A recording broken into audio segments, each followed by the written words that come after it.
All right. We're Representative. walking, okay? Yeah, we're working all right. 281. Oh, yeah, of course. Thank you, sir. You have the floor. Good morning, Mr. Chairman. Glad to see you back in the saddle again and feeling Yeah. better, I trust. We were praying for you. Yay, thank you very much. Greatly appreciated. So Representative Fred Plett, the sponsor of House Bill 281, was unable to be here this morning, so he asked me to introduce the bill for him. For the record, I'm Representative Michael Vose. I represent the town of Epping, Rockingham District 5, and I chair the House Science, Technology, and Energy Committee. House Bill 281 is a bill to repeal the least cost integrated resource planning statute. This is a statute that is probably, very likely, no longer necessary.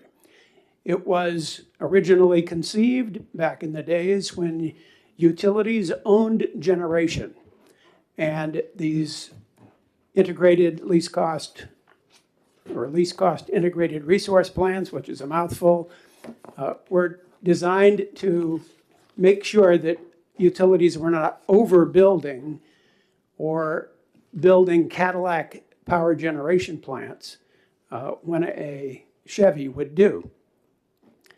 But since restructuring and full divestiture of generation assets, it's no longer necessary for these plans to be implemented.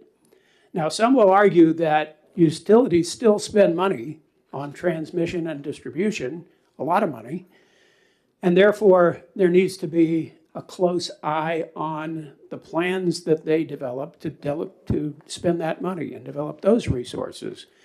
Well, there is an eye on those plans and those costs, and it's called the Public Utilities Commission, because every dime the utility spends is closely examined by the PUC, and utilities are required to justify every penny they spend to build out transmission and distribution infrastructure. So it's redundant to have least cost integrated resource planning to go along with that kind of careful examination of utility expenditures for transmission and distribution. So what this bill does is it allows us to reduce government regulation. And it's always important, in my judgment, to reduce government red tape whenever we can. And so that's what this least cost integrated resource plan repeal does.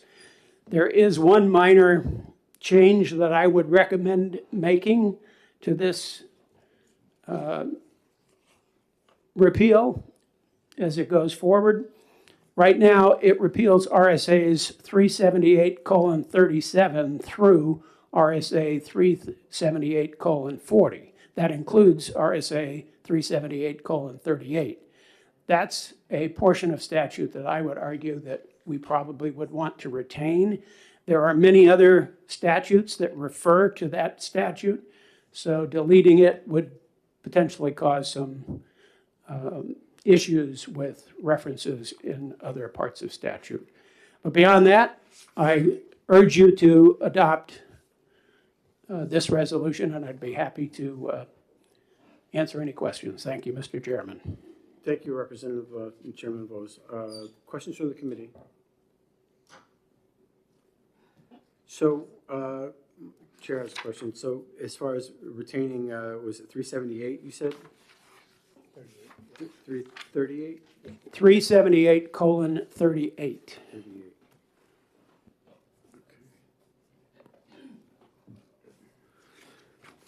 Thank you. Further questions?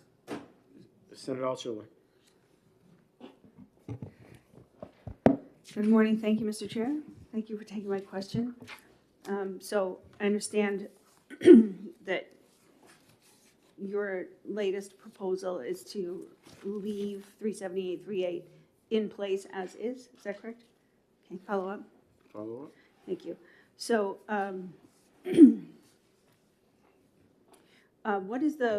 what would be the purpose of repealing 378.37, which is more of a statement of our aspirations for gender policy, and 378.39 seems to take away some of the checks and balances. So I'm just looking for why repeal 378.37.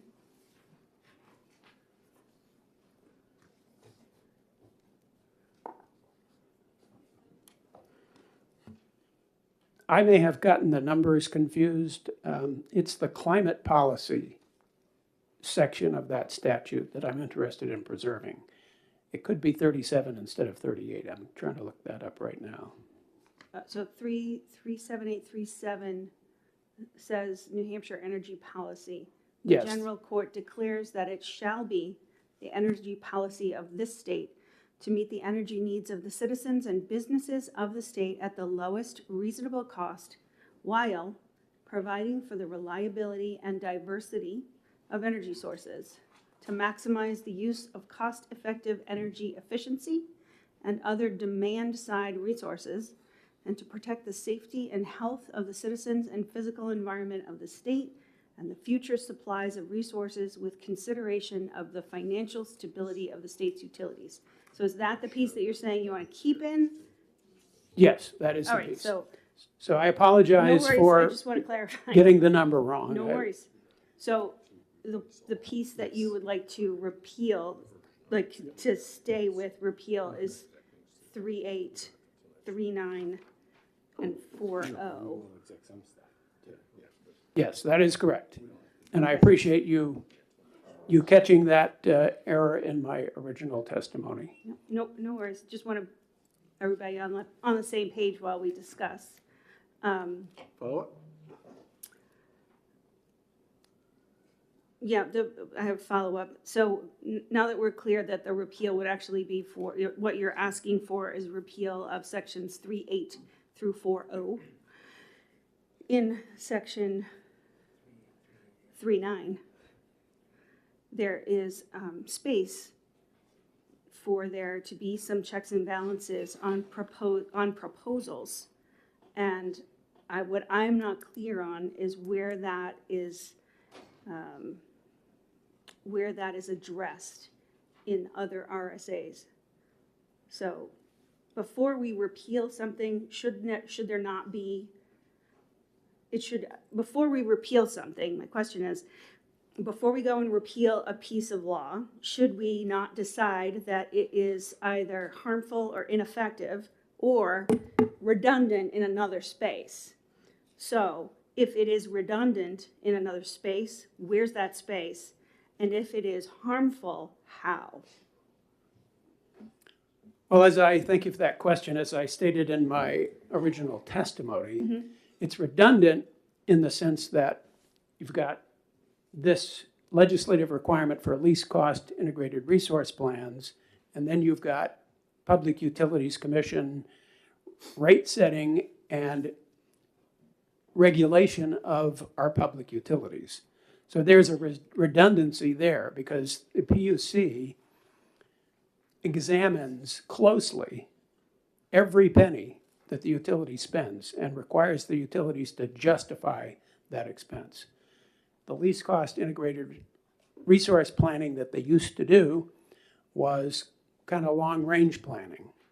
And because they're no longer in the business of building generation, it's planning that they no longer need to do. So that's where the redundancy happens. Further questions from the committee? Seeing none, thank you very much, Representative Vose. Thank you, Mr. Chair. Tom Franz?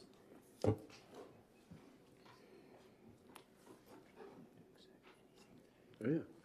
Yeah, you're on it. Good morning, Senators.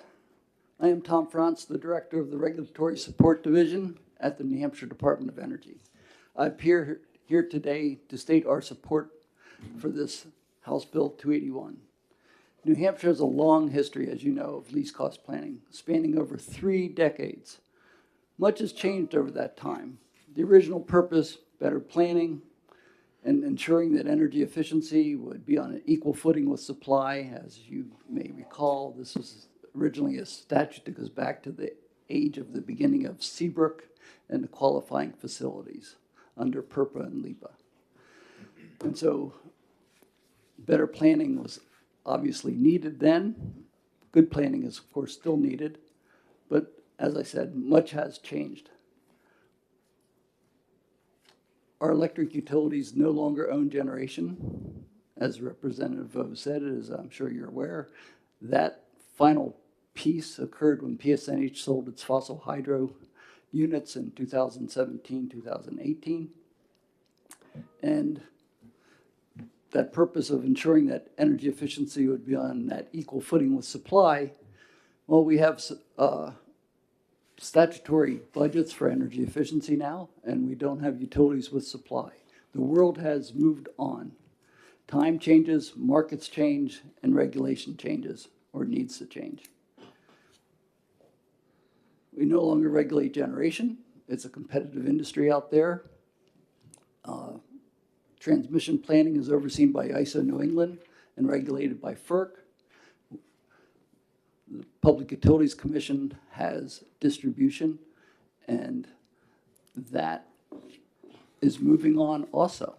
Much of what we talk about here is already occurring in the marketplace.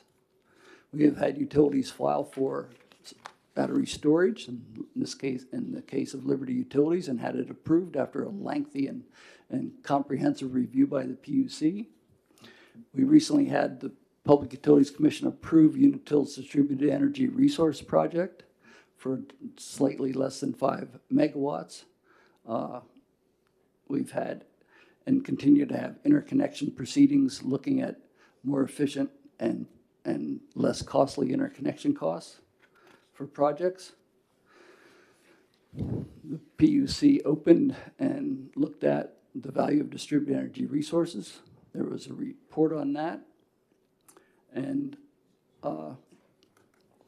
we've had significant proceedings on electric vehicles, electric vehicle pricing, time of use rates, and infrastructure associated with electric vehicles.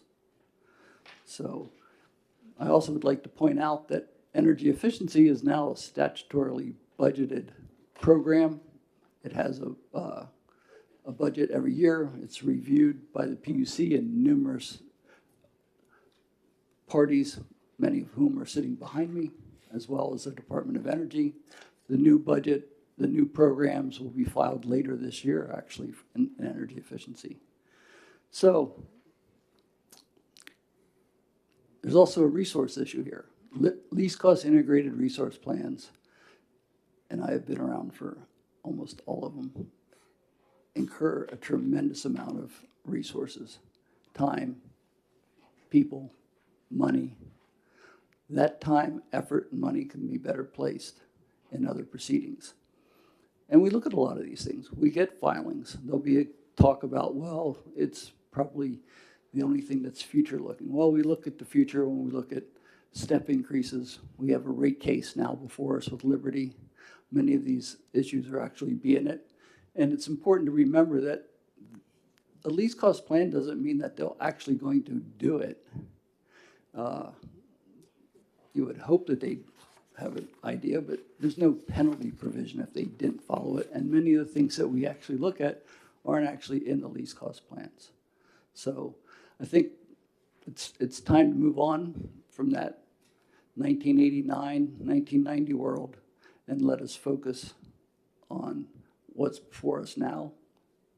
And that includes all the things I mentioned. I'm available for questions. Thank you. All right, thank you for your testimony. Questions from the committee? Great. Thank you. Thank you. Richard Husband?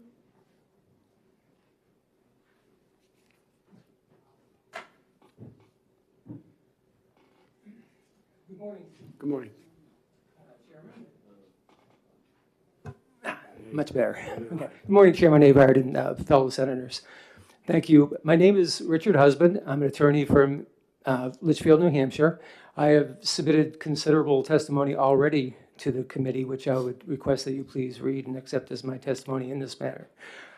Briefly, I have been representing citizens and myself in Public Utilities Commission matters for several years. I've been involved in 3 of the least cost utility planning proceedings, 2 with natural gas, 1 with a water company, Petachuk. So I have some familiarity with it. I'm not going to go into detail, just please refer to my testimony as to why I think these planning proceedings are still very valuable to the Commission and the state of New Hampshire, and particularly citizens, as it provides us with a voice in Public Utilities Commission proceedings and planning that we otherwise do not have. So please refer to the testimony I've submitted, and I otherwise just wanted to make myself available to you to answer any questions you may have about my testimony. Thank you. Thank you. Questions from the committee? Senator Altshuler. Thank you. Thank you, Mr. Chair. Thank you for taking my questions. Is it your reading that the elimination of section 378, 3(8) through 40,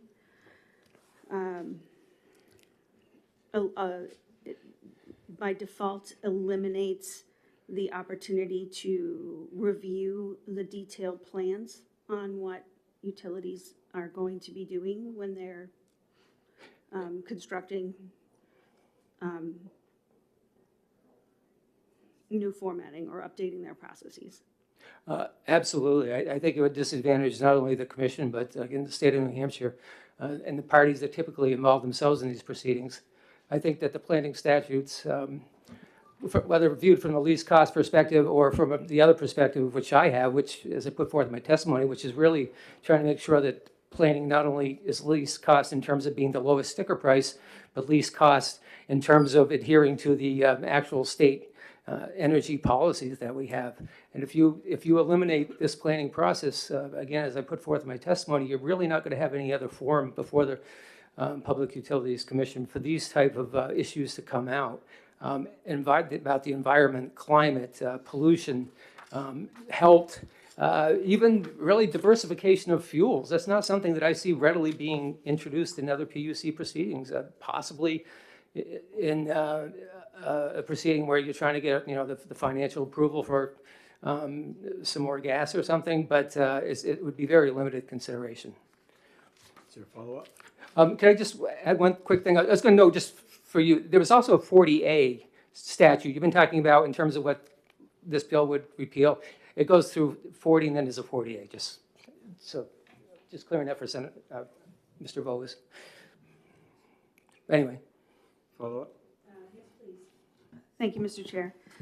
Thank you for the follow-up. So the elimination of these sections of statute would possibly be eliminating what guardrails, if you want to say that, are left.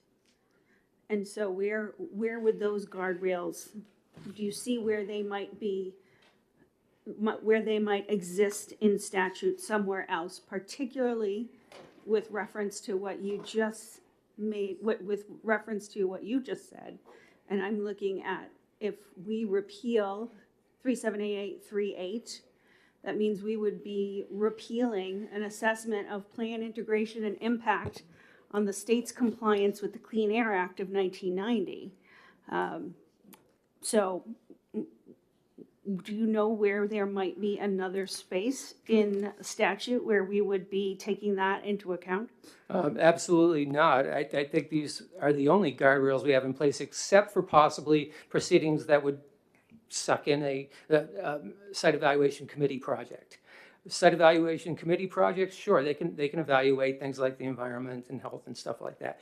But those are very specific, usually large projects that don't involve local distribution lines and gas supplies, which is the meat and potatoes of most natural gas planning. So if you don't have that, then outside of the SEC, I don't know where you're going to find this kind of review in Public Utility Commission proceedings. This is not redundant review. This is not bad review. This is important review that is not covered elsewhere and really does improve our energy future. Thank you for your testimony. Questions from the committee? Further questions? Seeing none, thank you very much for your Thank you. testimony. Nick Rakoff, CLF.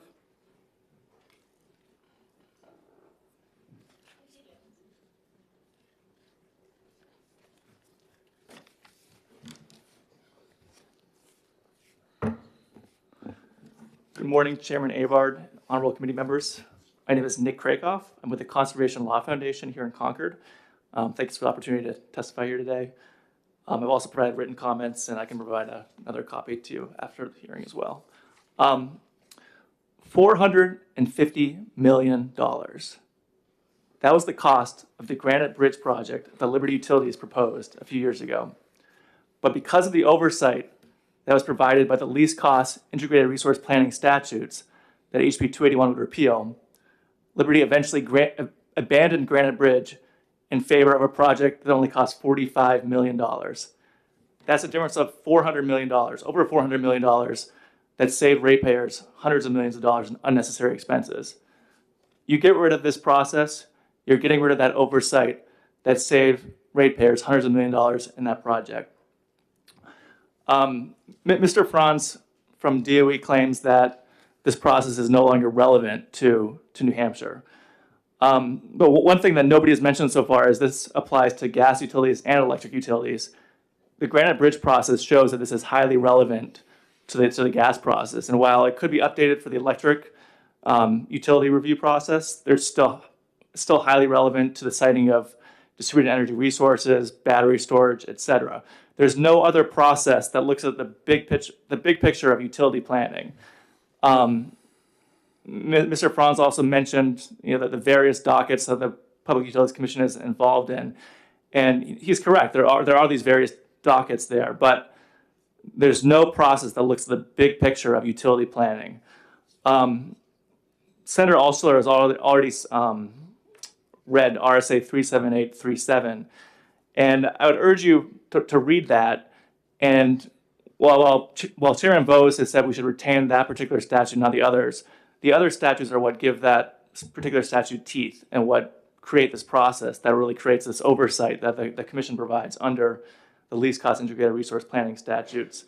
And that statute requires that, makes a New Hampshire state energy policy that energy needs are met the least cost manner, they provide energy diversity benefits, and they protect the environment and the natural resources of the state.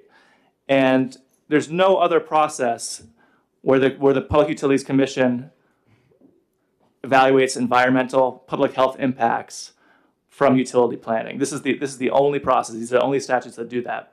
And so we need to ask ourselves, if we're going to repeal this particular statute, what's going to replace it?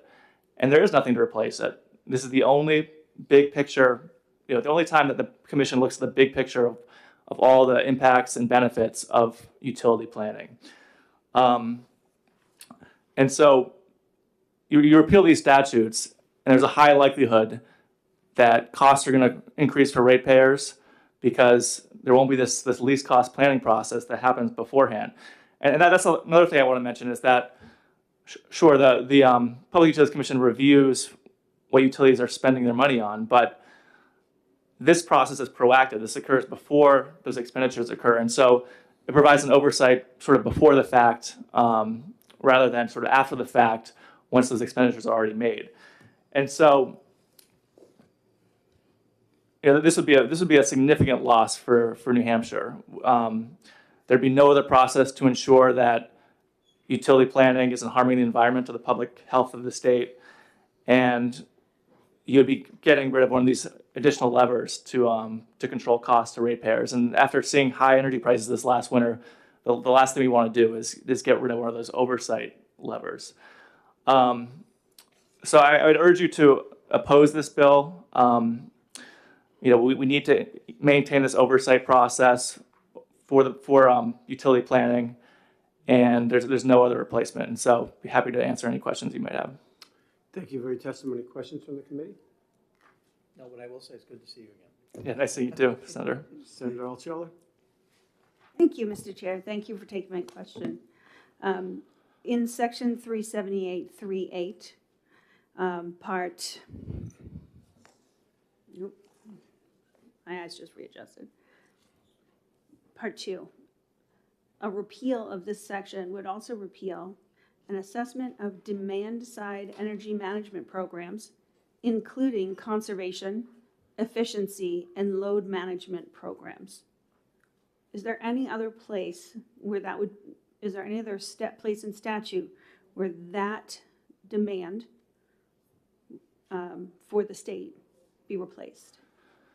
I mean, I will acknowledge that the New Hampshire Saves program and the Triennial Energy Efficiency Plan, sure, that's where the utilities proposed their 3-year energy plans. But the LCIRP process is the only requirement under statute where the utilities need to basically demonstrate that they can't accomplish their spending with energy efficiency. So if a utility is contemplating a new distribution line, for instance, and they could do that, be less expensive to do that with more energy efficiency with demand management programs, they basically have to demonstrate that. And so, yes, this is the only instance in statute where they have to make that comparison between sort of wires alternatives, traditional wires projects, and non-wires alternatives like energy efficiency.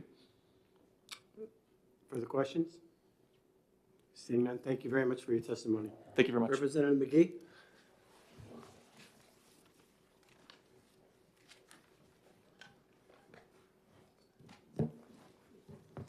Congratulations on becoming the Energy Person of the Year.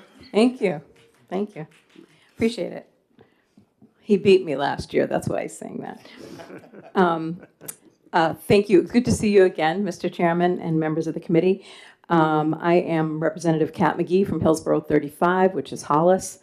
And I come before you today to ask your indulgence as I offer some concerns regarding the proposed amendment, 2023-1657S on Bill 281. Now, is it my understanding that that has already been adopted, or is that going to be a separate hearing? It's going to be a separate hearing. Okay, then I'll just give you my my testimony on the LCIRP piece.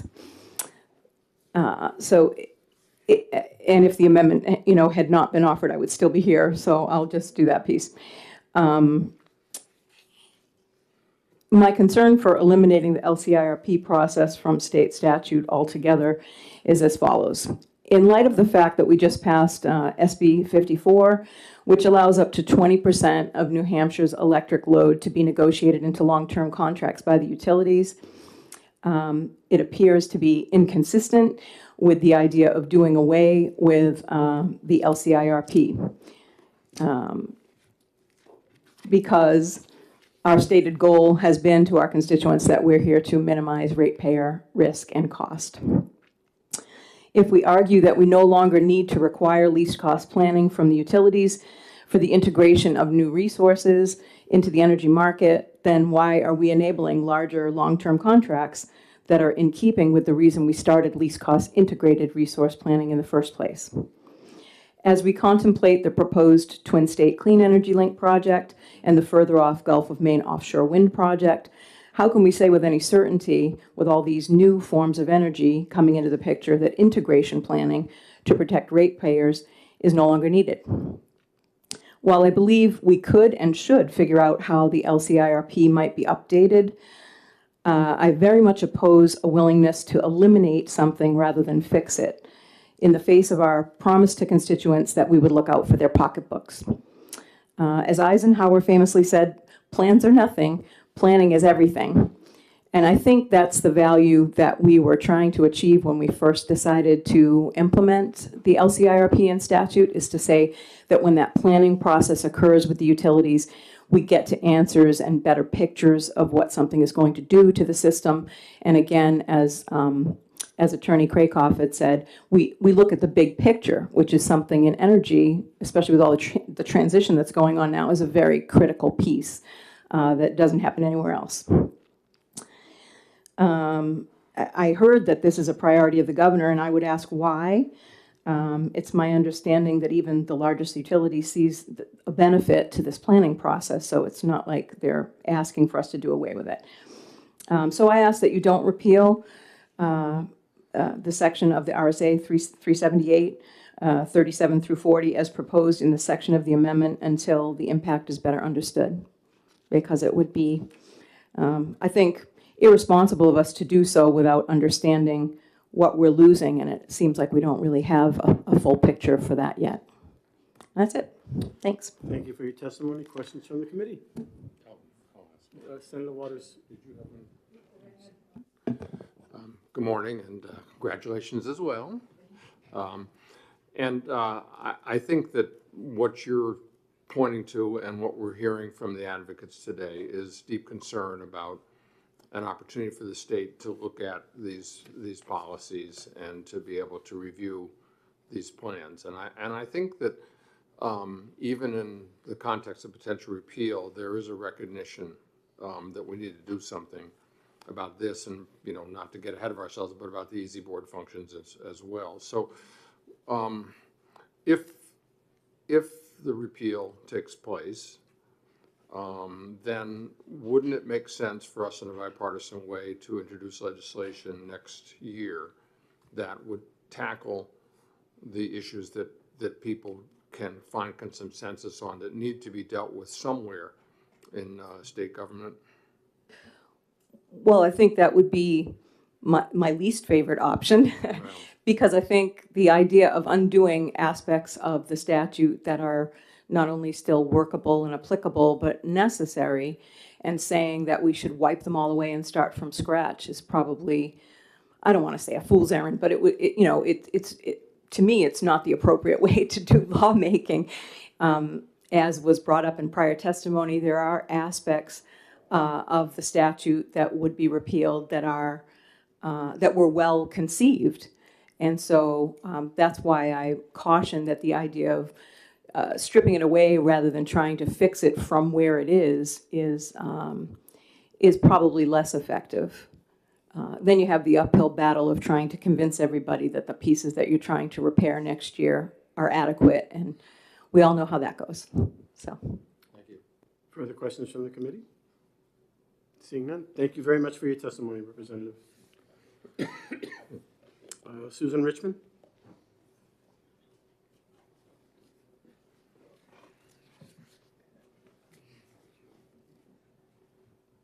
Good morning. Thank you, Chairman Abard and committee for accepting my testimony. Okay, thanks everyone for letting me speak. So as I'm speaking as a private citizen and an English teacher. So the least cost integrated resource plan offers transparency to the public, and I appreciate that it's been stated that it gives a preview rather than a oops review. Repeal of it would remove that transparency, so utilities would be freer to make decisions without respect to cost to the consumer, energy efficiency, or environmental protection. Additionally, the PUC would be able to act with less or no transparency. So how then would the public know whether the PUC is meeting its responsibility for oversight of the public utilities? And now my linguistic segment. I hear many bills being opposed because they are not good for consumers, in particular net metering bills, energy efficiency bills that putatively would create a downshifting of costs. Well, a 2016 Brookings Institute study found the evidence to the contrary, and its report was called Rooftop Solar Net Metering is a Net Benefit.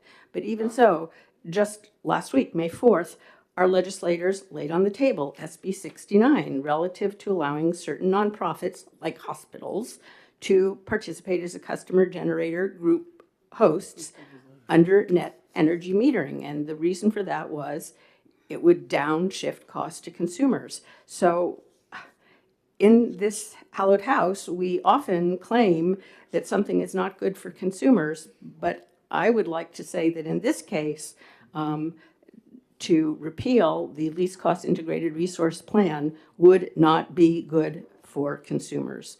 So please do not accept HB 281 and keep the least cost integrated resource plan in place. Thank you. Thank you for your testimony. Other questions from the committee? Seeing none, thank you very much. Chris Skoglund? Welcome, Chris.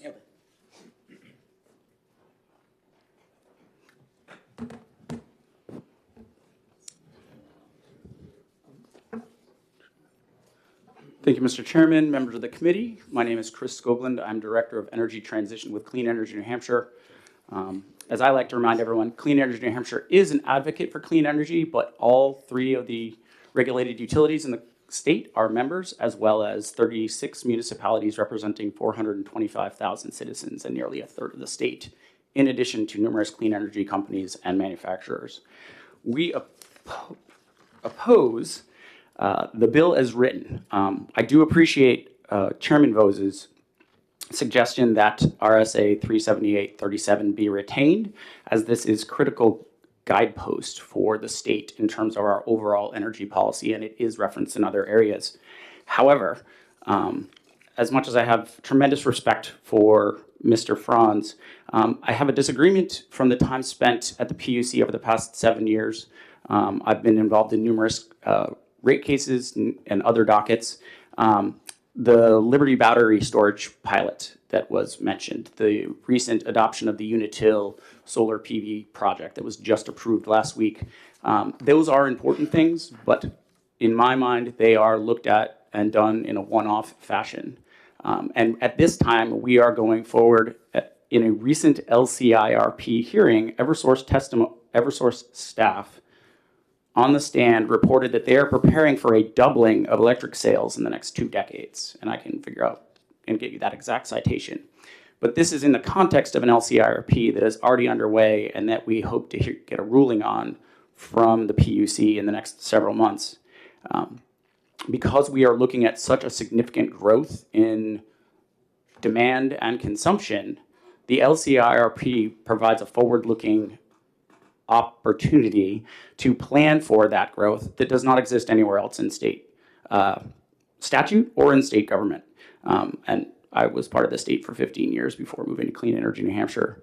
I would draw your attention to the second page of our testimony in the sections that are in the Roman numerals. This is RSA 3, it should say 378-38. I misspelled. But it notes the planning requirements that each utility, whether it's an electric company or a gas company, needs to undergo and put together a plan that would help identify how they are going to address that future consumption and demand, whether it's using energy conservation, efficiency, or other distributed energy resources. We are at a new time in history where electric demand is going to increase because of the rise in electric mobility and electric heating. But we also are at a time when the costs for all of the kind of distributed energy resources are going to come down in terms of batteries, solar, and other technologies that we might be able to deploy. Ensuring that the utilities are looking at all of those options and picking the options that best suit the increase in demand and consumption is really important. If you read the section that in the Roman numerals, you'll note that the LCRP is no longer just about ensuring whether the utility is investing in generation as they did before. The LCIRP has been updated in 2014 and again in 2021. Since that time, the PUC and the Department of Energy have been split and reformed. So there have been a lot of different changes. In conclusion, we would suggest that rather than scrap everything, that we pause and see, is there guidance that could be inserted into RSAs 378, 38 through 40, or that would help clarify guidance to state agencies and the PUC to ensure that we are planning for the future appropriately. The reason why planning for the future is so important is because the PUC will look at all the investments that each utility makes when they file a rate case, but the PUC is forced to look backwards and say, did they make the right choices? This is our one opportunity to look forward before making those investments and ensure in a transparent, open way that we have made the lowest cost investments or are planning for the lowest cost investments that will support economic development in the state and minimize energy costs for New Hampshire customers or New Hampshire residents and businesses. Thank you. Happy to take questions. Thank you for your testimony. Questions from the committee? Senator Altshuler. Thank you, Mr. Chair. Thank you for taking my question. in the section of law that we are looking to repeal, we, as you mentioned in your testimony, we rewrote section 378.39, the commission evaluation plans, and that just took effect June 24th of 2022. We rewrote the waiver by commission, which was just effective in August of 2014. And the submission of plans to the commission that you were just speaking about was rewritten and was put into effect on July 1st of 2021. Has there been a complete, has there been such a breakdown in your observations of having worked for the state prior during some of these changes, and now on the other side, that would justify scrapping the whole thing versus going in piece by piece like it looks like we've done before to rewrite bits? So I'll limit my comments to post 2020 because that's the newest or the LCRP that I'm engaged in, which was filed in 2020 by Eversource, is nearing conclusion, and it's the only one that has taken place under the evaluation of the new Department of Energy, the reformatted PUC, and with some of the changes that were there.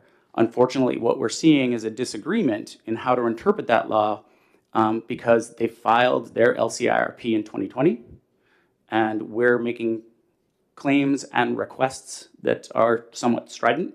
Clean Energy New Hampshire has honestly asked that their LCIRP be rejected because it does not meet the requirements laid out in 378, 38, and 39.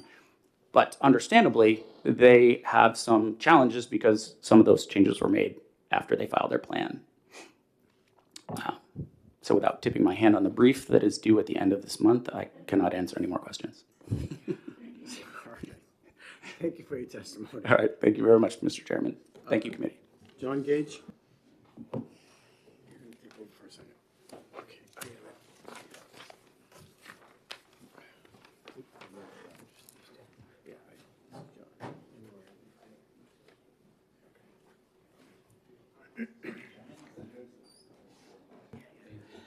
Thank you, Chairman, Senators. John Gage from Windham, New Hampshire. I'm here on behalf of myself. But I am the state coordinator of Citizens Climate Lobby, and I've done a lot of research in federal and international carbon pricing changes that are happening. I oppose this bill because it does seem to be the only place where we have certain guidelines to get our energy providers and producing a report on what we should do for energy efficiency and planning for distribution of energy. I don't think we should get rid of colon 38 and 39 because they talk about planning for grid 2.0, energy efficiency, distribution, a broader distribution of energy sources, and these are all really critical. Our region is over dependent on gas, and so we should be trying to do that. With respect to Senator Waters' question of should we, if this passes, follow up with a bill that does better, I think the thought that occurred to me was, well, if you were considering lowering the speed limit from 65 to 60 on a highway, you wouldn't get rid of the speed limit for a year and then come up with a decision about what to do. You would make the decisions of how to improve it and put them in place beforehand. One final note, in my volunteer activities to get Congress to put a strong price on carbon, I'm watching what's happening around the world. Carbon prices are spreading. They're now in 70 countries and regions, and prices are rising. And the EU is just about to start charging free polluting countries for their pollution. What does this mean for New Hampshire? The federal government is increasingly likely to put a price on carbon. And our state can anticipate this with things like what we're talking about getting rid of. If we want least cost energy in New Hampshire, we need our utilities and PUC and legislature monitoring what's going on in the rest of the world, the increasing likelihood of carbon pricing means energy efficiency and local production and demand, working on the demand side is a way to get least cost energy. And so I think this is really important, not to get rid of. The Consumer Advocate wrote an article about how it could be improved, and I'm all in favor of that, but please don't get rid of it with a plan to improve it later. Thank you. Questions from the committee? Seeing none, we thank you. Meredith Hatfield.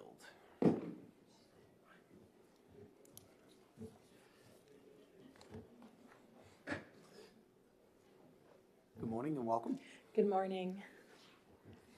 Meredith Hatfield for the Nature Conservancy. I agree with a lot of the prior speakers and urge you to ITL this bill, so I'll try not to be repetitive. I do have a testimony letter that is circulating outlining our opposition to this bill, and it does have a copy of the statute attached, and I will reference that a couple of times. I do want to thank Chairman Vos for his suggestion about the importance of the energy policy statement, which Senator Altschiller read earlier, which really does give very important guidance to the Public Utilities Commission and to all of our utilities. One of the challenges with the other types of reviews that the PUC does is that, as other speakers have mentioned, those are after the fact. So the money has already been spent and the commission considers whether something is prudent.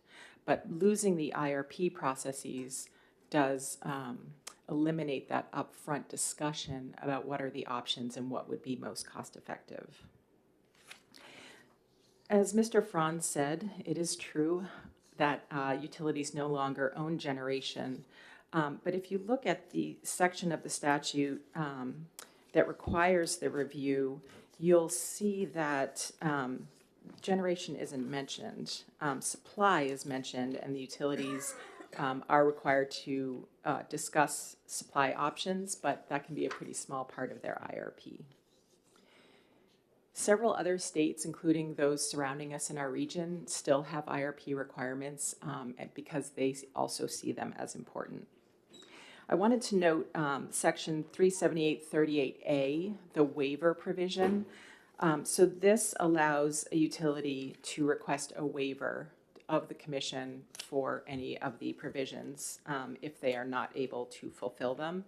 So to me, that is a nice way for the utility to be able to say, this doesn't apply to us, or it's not appropriate at this time. So the fact that the waiver exists is an important aspect of this law.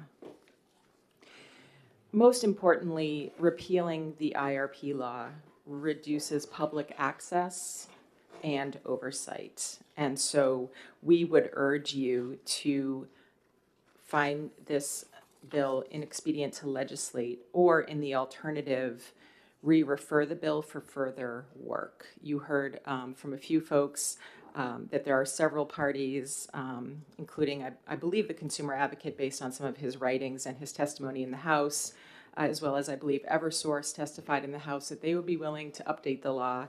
It certainly could be improved, but we would urge you to let folks weigh in on what a new version of this law should look like. Thank you. Questions from the committee?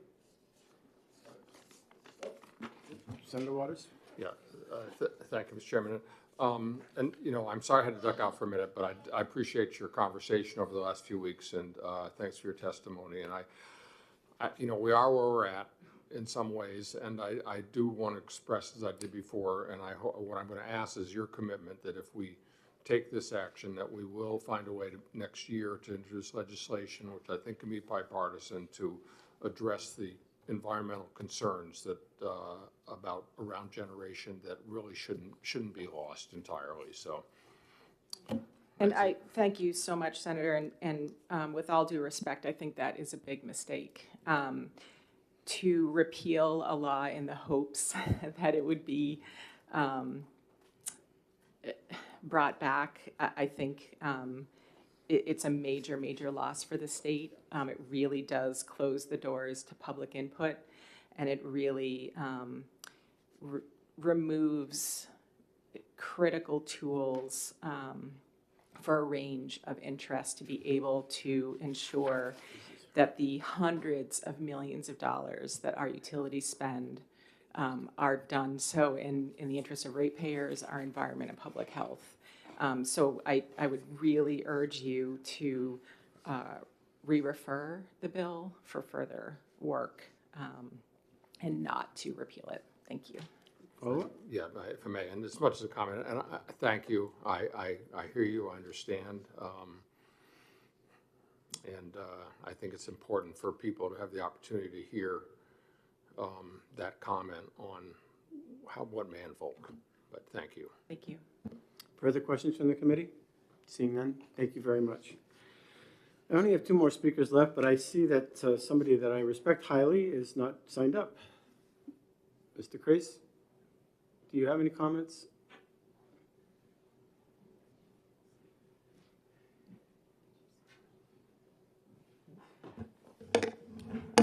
Thank you, Senator Avard. You're correct. I have not signed up to testify. As several of the other speakers, well, let me just identify myself for the record. I'm Donald Kreis, the consumer advocate. I made my views about the least cost integrated resource planning statute known quite plainly and emphatically to the House. As one of the other witnesses mentioned, I wrote a column on this subject. I agreed with those who believe that the least cost integrated resource planning statute needs to be updated to account for the changes that have occurred since the statute was first adopted in 1990. The House decided that it did not agree with me and that it did not think it was necessary to take a look at the work that I'd been doing with the utilities on updating the statute. And it didn't matter in the House that none of the utilities had come forward to ask the House to repeal the least cost integrated resource planning statute. Nevertheless, House Bill 281 was adopted by the House. It's my understanding that Governor Sununu favors repeal of the least cost integrated resource planning statute. I've heard Senator Waters imply, if not outright state, that his preferred course of action is to allow the repeal to go forward and then to come back next year and work on some new bill that might somehow replace or address some of the objectives of least cost integrated resource planning. And I would say at this point in the process, it wouldn't be helpful for me to add anything to that discussion other than to express a willingness to work with whatever the general court and the governor decide that they would like to do. I appreciate your input. Thank you very much. Catherine Corky from New Hampshire Sierra Club.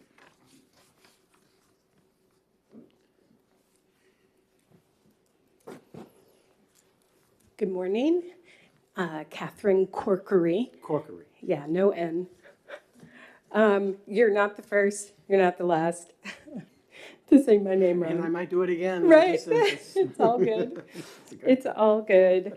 For the record, I'm from New Hampshire Sierra Club, and I represent over 17,000 members and supporters in the state.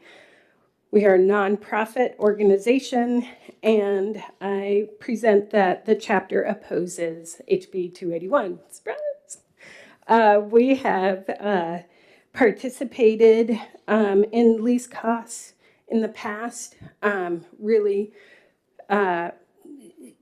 want to emphasize that there's a whole spectrum that the PUC does from beginning to cradle to grave, if you will, or two sides of a sandwich.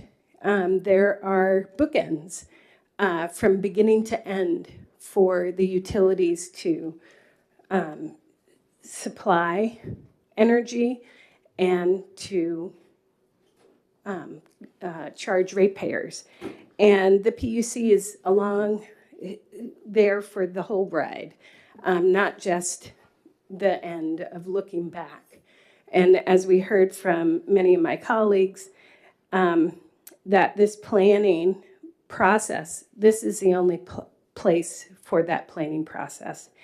And as an organization that has participated in that planning process, I just wanted to say a few things. That this is a system of checks and balances, that this creates trust, transparency, and a conversation. And most of all, it helps create justice for consumers. The least cost planning process ensures that the regulators and ratepayers, or to the regulators and ratepayers, that the utility can demonstrate it is following the law. And we've read the statute together. Thank you for that, Senator. And I asked our membership, I asked some of our members quickly over the weekend to submit letters. And I have, I think, about 40 letters. And I just wanted to highlight a few. One, Virginia Borst of Pelham, she wrote, "We need to keep this law that requires transparency between the utility companies and their customers in the area of price setting and their procedures." Allison Tanner of Portsmouth wrote, "The least cost planning helps to ensure ratepayers are not being taken advantage of by the energy companies. This winter's harmful rate increases were, in part, due to the energy companies' over-reliance on the global, volatile natural gas market. Using the least cost planning tool should help to establish cleaner, cheaper energy sources. Please defeat this bill," she wrote. And to that, I just think that budgeting, having the budgeting process, the budget planning process, is a duty to the ratepayers. I mean, here in these hollowed halls, we wouldn't ever think of just eliminating the finance committee because, it takes too long.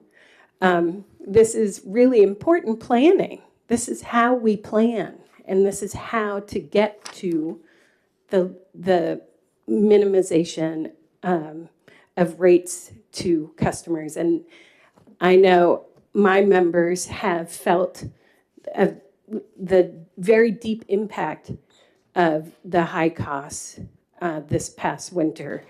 And clearly something is not working. And I don't think it's the planning process. So with that, I have written testimony. Thank you. Thank you for your testimony. Questions from the committee? Seeing none. Thank you very much. Matt? Oh, you're right. You're not. I gave you the opportunity, though. All right. Kendra Ford. Welcome.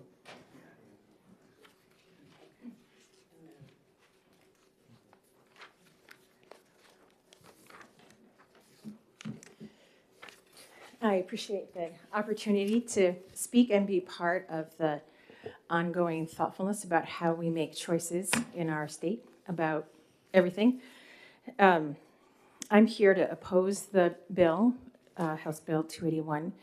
I'm an ordained Unitarian Universalist minister, and I also work for 350 New Hampshire, which is, I'm sure you know, organizing many citizens in our state to make sure that we have a transition to renewable energy, and that also we're really mindful about justice and equity as we grapple with energy in general and with the transition to renewable energy. I have also recently joined the Consumer Liaison Group, which is part of the ISO of New England, and I started to participate in that on the ideals that what we need to be doing is making sure that we are taking care of life, from ratepayers to the salt marshes near where I live in Portsmouth, that all of our choices are tending to making sure that life is being cared for. So that means being really thoughtful and really accountable, being transparent, and making sure that everyone's great ideas are run through a thoughtful process about what's really happening here. So when utilities make choices, I think it's really important that someone be looking at those choices again and saying, are you making those choices out of self-interest, or are you making them out of the best interest for life? And I am hearing of places now who are bringing externalities into the costs of all energy, which includes a lot of fossil fuel from when the coal is mined and the harm that does to the earth and the miners, to the harm that burning natural gas is doing to people. We're learning that now. And so when you start to look at how do we begin to be really accountable for how our energy is produced, I don't think that eliminating a process of reflection is going to move us forward in this era.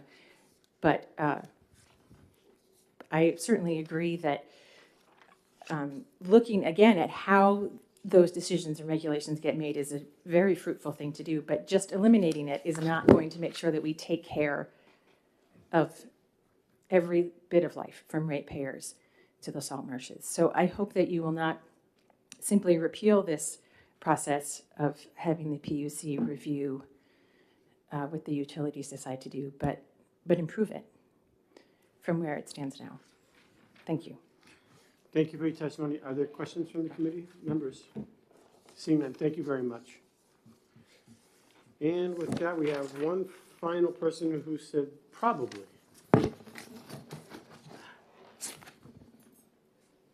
Amanda?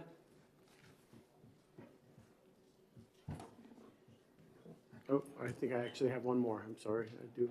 But you have the floor. Go ahead. Do I need to push a button, or am I all set here? You're all set. Okay. Thank you, Mr. Chairman, members of the committee. For the record, I'm Amanda Merrill from Durham. I'm a former state rep who served on science, technology, and energy, and a former senator who served on your committee.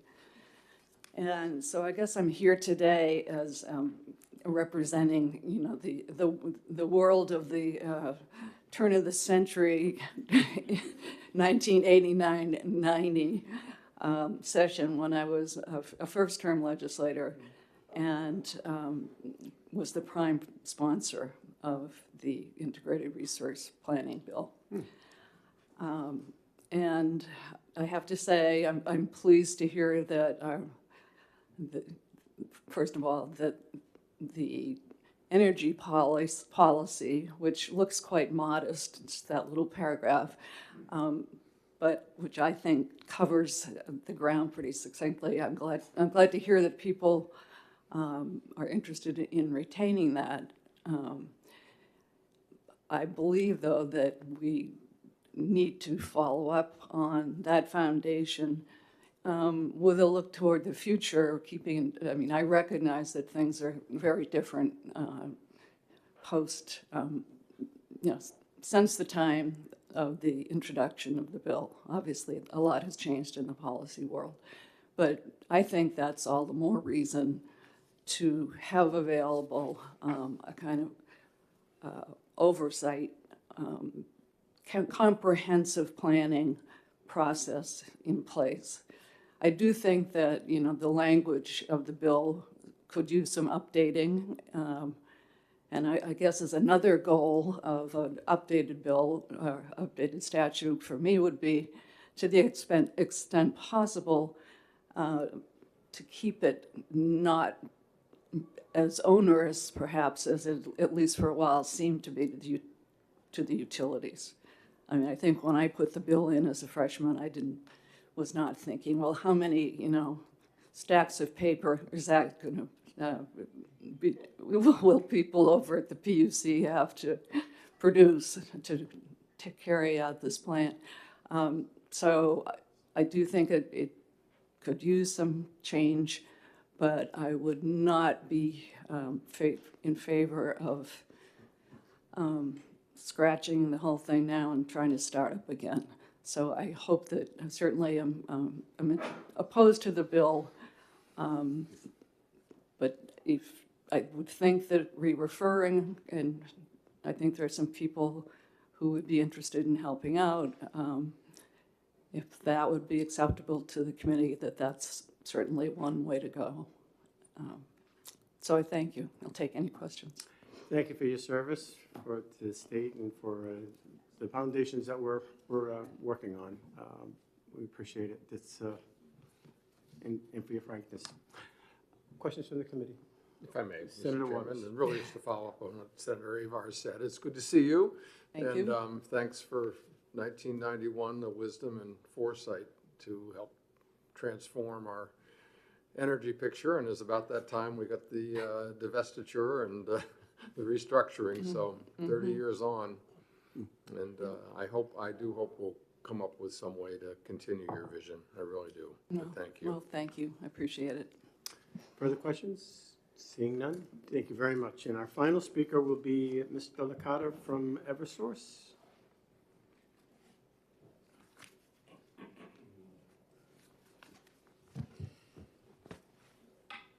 Good morning.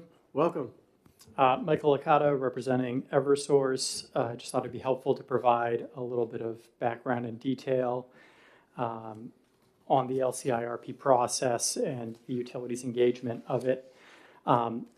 As you've heard, and I'm glad Mr. Krakoff pointed it out, the LCIRP requirement applies to both gas utilities and electric utilities. I'm going to keep my comments strictly on the electric utility perspective because Eversource does not own gas infrastructure in the state of New Hampshire. We largely agree with testimony that you heard that a lot of the current components of the LCIRP statute are no longer applicable post-restructuring to the electric distribution utility business. Just to give an example of that, there was references made to compliance with the Clean Air Act of 1990. I think that's a great example of an area that, you know, if you simply own poles, wires, transformers, and substations, how do you account for that criteria and requirement? Now, if you own a power plant that is emitting emissions, then obviously that is very applicable. The choices that you make, you know, do you invest in that plant? Do you replace it with something else? But simply being a poles and wires distribution company, you know, that becomes an area of confusion of how the utility should interpret that. How we procure the default service supply that we provide to our customers is spelled out under the Restructuring Act and PUC order. There is a renewable portfolio standard that sets out requirements for sort of the composition of those procurements of RECs. So really a lot of that public policy is just goes on separate and outside of this. And so you have those criteria and obligations that, again, we interpret one way, different stakeholders interpret a different way, and in our view are not applicable to the current regulatory structure that we operate under.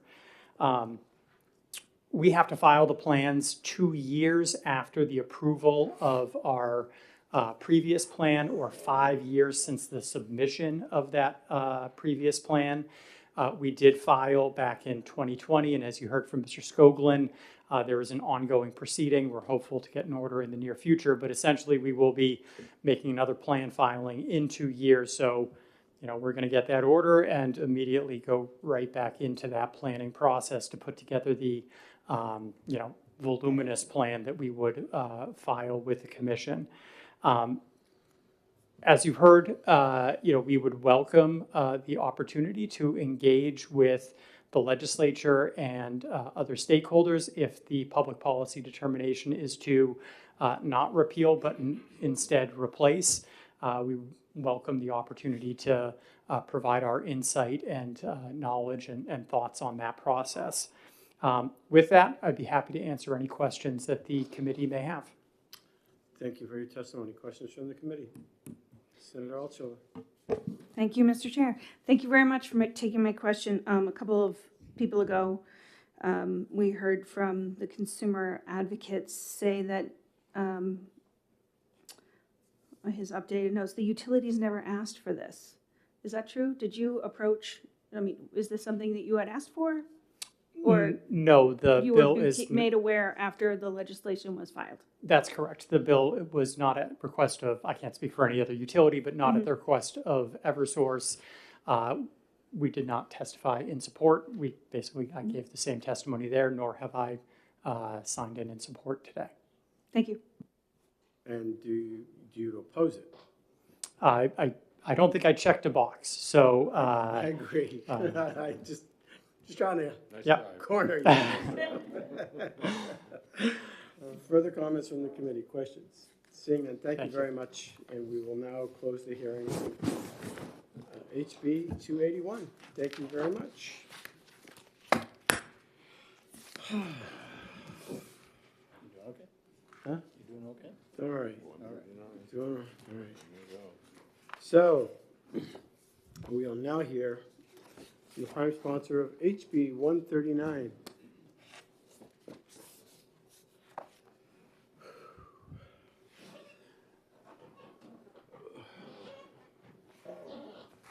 I'm going to give this to you for a second, okay?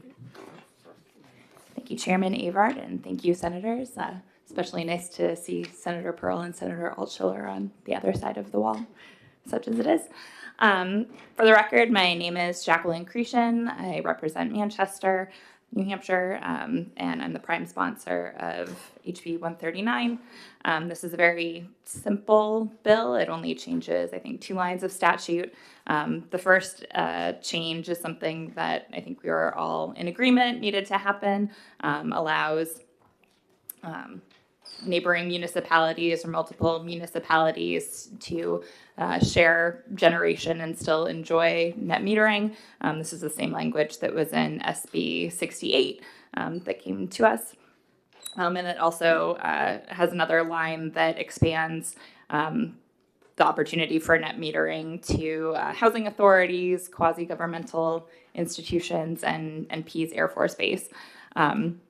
I think we heard testimony that this was appropriate. It was a very modest expansion of municipal net metering, something that would help our municipalities keep their energy costs down.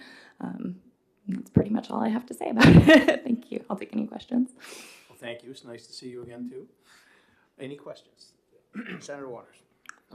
Thank you, Mr. Chairman, and thank you for bringing this bill forward, and for your good work with Chairman Vose and Representative McGee, and of course we had the little dance with Senate Bill 68. So I just wanted to check. You understand that we will be incorporating the essential parts of this into the proposed amendment on 281. Yes, so, I just wanted to advocate for the policy here today. Good. I appreciate that, and it's only, I think, the work you all did in getting the bill passed meant we had the opportunity to have this good policy potentially move forward. So thank you for that. Thank you. Further questions? Seeing none, thank you. Thank you very much. Representative Vose.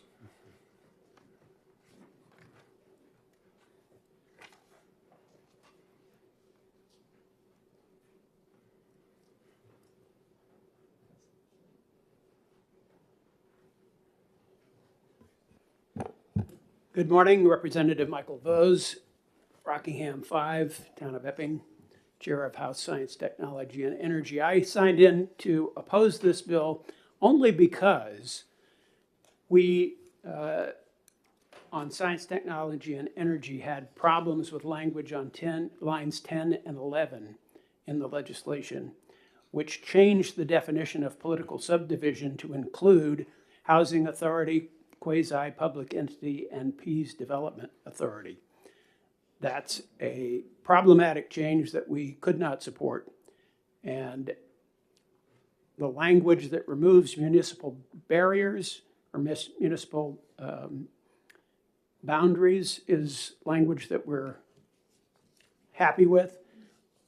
So we only oppose the bill because of those lines 10 and 11. And with that, I'd be happy to take questions. Thank you. Questions? Senator Altshuler. Thank you. Thank you for taking my question. Why? It's hard to imagine. One thing about a political subdivision is it's under the control of the public, the voters. But it's hard to imagine how the Pease Development Authority or a quasi-public entity, whatever that means, or a housing authority could be under the charge of voters. So to us, it just doesn't make any sense as a logical extension of the definition of political subdivision. Political subdivision is critical in the sense that it's controlled by we, the people, the voters. Further questions? Yeah, may I follow up? Follow up, sure. So if I understand this correctly, your opposition is because the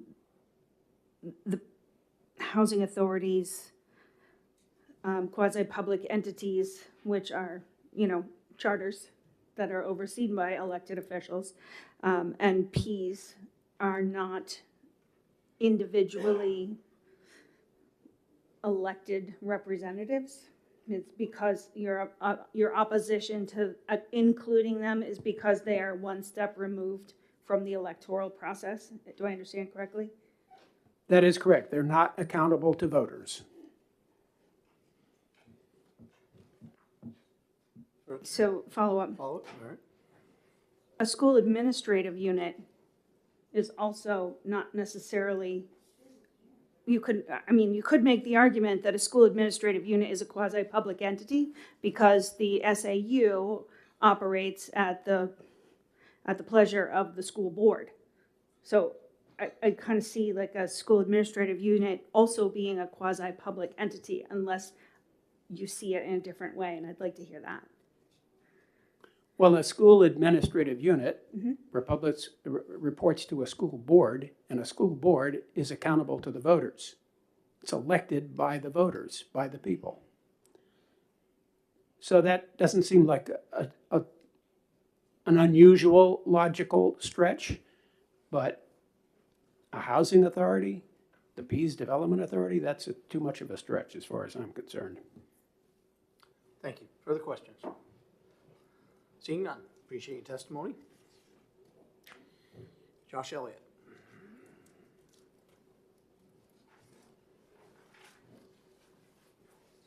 Good morning, Mr. Vice Chairman, members of the committee. For the record, Josh Elliott, Director of the Division of Policy and Programs with the New Hampshire Department of Energy.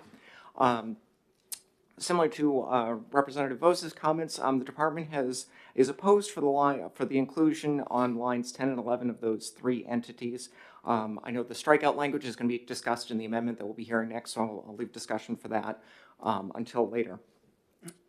So the department's objections really come down to 2 points. Of course, as you've heard me say before, and you've heard others speak to, there's an open process, the Public Utilities Commission, looking at what that tariff should be for these entities above 1 megawatt, up to 5 megawatts.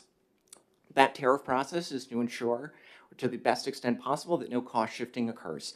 That means that people who participate do not receive a benefit at the expense of other ratepayers.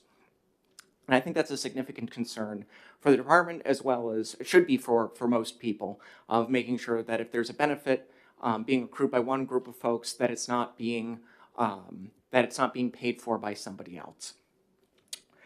Regarding the 3 inclusions of the new entities listed on lines 10 through 11, Housing Authority, as you may recall in Senate Bill 261, which adds some flexibility to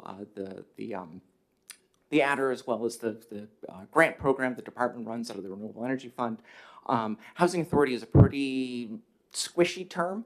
And I think it would probably benefit from, if the committee were to decide to move forward, would be to refine that term to use similar language, pointing both to RSA 203 as well as sort of the other sort of flavors of housing authorities and their various legal entities. Peace Development Authority, this one's not clear to the department as the entity that's charged with sort of overseeing these registrations come in. Is this meant to be the Peace Development Authority itself as the entity, the tenants of the Peace Development Authority, anybody who's located on the property? There's some ambiguity there that would be greatly appreciated, because myself as a state agency official, I don't want to have to try to attempt to interpret what the legislature meant by doing something. So very clear direction helps. And to that point, quasi-publicly, I haven't the slightest idea what that could be, or how encompass, or how large that definition should encompass. You know, if you look at Black's Law Dictionary, I was looking before I came over here, they have a definition of a quasi-public corporation, which would actually be any public utility, actually. But there's no definition either in Black's Law Dictionary or elsewhere in statute as to what a quasi-public entity is. So given the nebulousness of that term, I don't think it's the role of the department to be figuring out what is quasi-public and what's not. So with that, again, with that, I'm happy to conclude my remarks and take any questions the committee may have. Thank you for your testimony. You're welcome, Senator. Questions from the committee? Seeing none, all right. Thank you very much. Absolutely.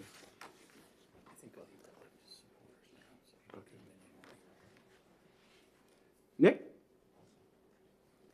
Which one? Krakow? Oh, we got two Nicks in here? All right, you're Nick Paul, right? Nick Krakow? I wasn't going to testify. Okay, good enough. Then that's you, Nick Paul. Okay. All right. We got there. All right. Good morning, Chairman Avard and members of the committee.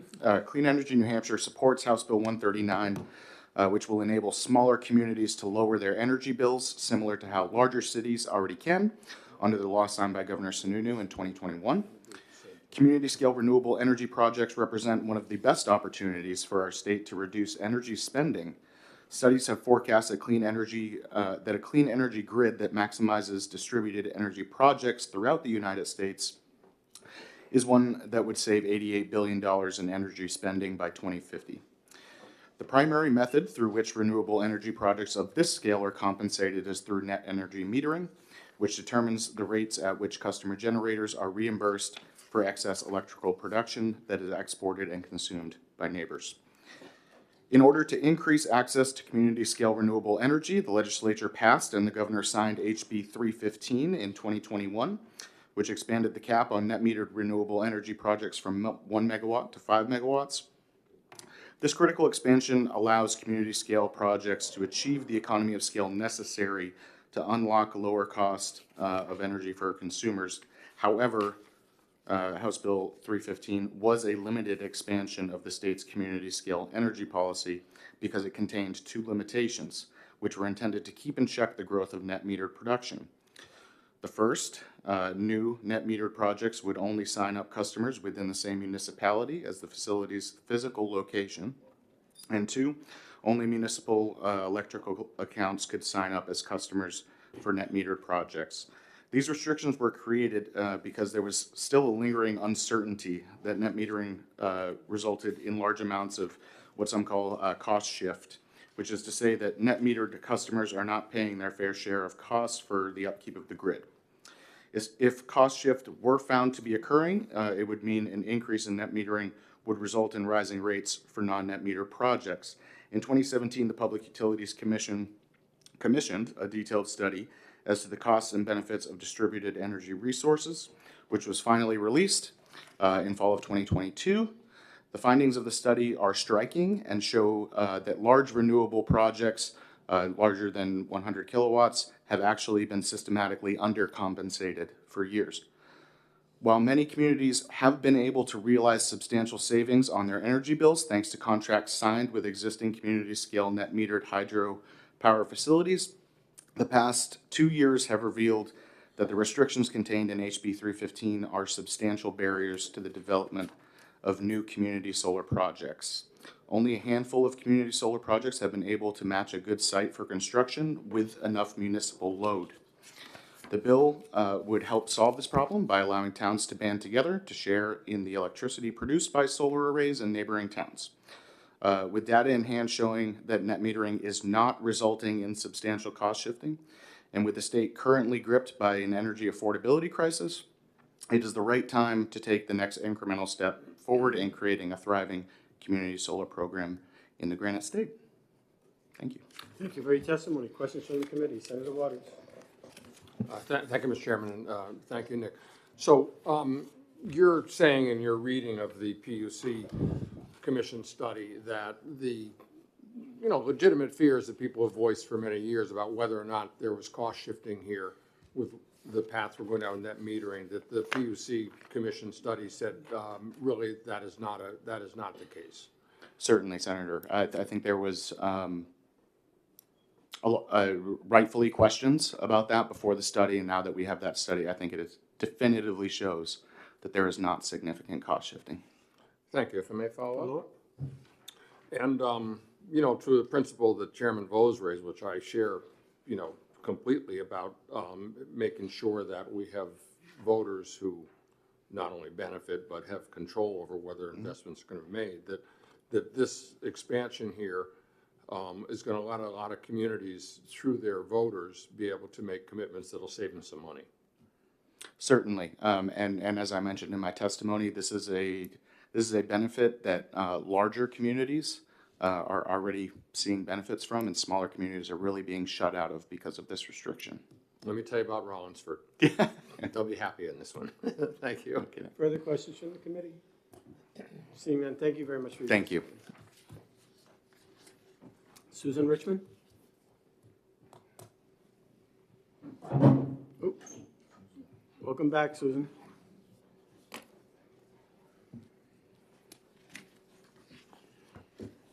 Yes, thank you, Chairman Avert and members of the committee. I'm Susan Richmond, representing myself. Just briefly, as New Hampshire moves forward with permitting net metering projects, we should applaud small municipalities that do not have financial resources or expertise to create their own net metering project, but are able to cooperate with other entities to move forward on net metering. So HB 139 ensures small municipalities and their populations are not excluded from enjoying the benefits of net metering. So it just means equal benefits for all members of our democracy. Separately, I am concerned that 139 is kind of the sweet bit of sugar that's been added to HB 281 in its amended form. I hope that it alone is not protecting HB 281, which I do not support. Thank you. Questions from the committee? Yeah. Seeing none. Thank you, Susan. Meredith?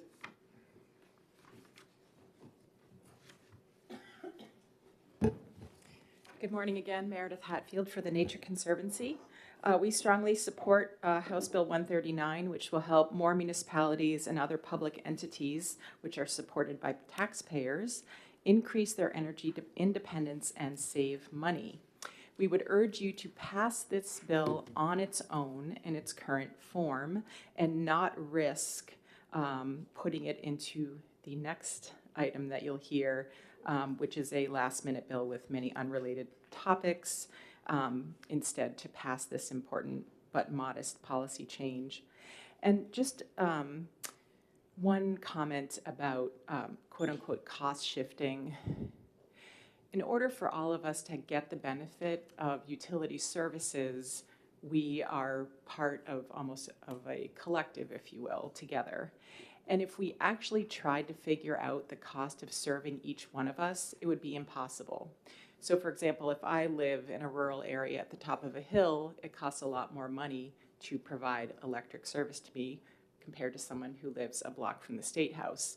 But we have a flat customer charge of maybe $20 a month, and we've all kind of agreed that's a fair amount to provide service to everyone. So if we really tried to reach perfection on what it costs to provide utility service, I don't think we'd ever be able to get there. So I think it's important to keep in mind the goals that we're all driving for, which include energy independence and cost savings when we make these important policy choices. Thank you. Thank you for your testimony. Questions from the committee? Seeing none. I don't think I have anybody else here to speak on this bill. Mike, I wasn't here. If you, Representative Vose, did you speak on this already? Yeah, you did. Okay. With that, I will close the hearing. And our motion, is there a motion to move into exec? Do you want to do the non-germane amendment? Yeah, we don't have the amendment. I know. No, I mean, but, Something else. but, well, yeah, I have to have a hearing on my amendment for 281. Oh, I didn't know we were second. I thought you said second. Yeah, exactly. Just to move into exec. For what? All these? Oh, okay, before we do that. Okay, I'm sorry. Yeah, but I need to have a hearing on 281. What accused the son For the 281 amendment? For the 281, I have to have a hearing on it. I know. All right. Oh, that's right, I gotta have a hearing on 281. Yeah, I thought we were going to do My the hearing apologies. before the exec. Okay. Yeah. My confusion. Mr. Chair, I'm gonna introduce the bill. All right. All right. I'll get with it. So who's actually going to introduce this? Who's going to introduce the amendment? Are you? I'm gonna introduce. And then I'm going to speak second. Okay, And got then it. Vose. I got Okay. it. All right. He's introducing this. All right, now I got it. All right, we're going to open up the hearing on amendment number, where'd it go? 1657S for, and I will recognize Senator Avard to introduce it.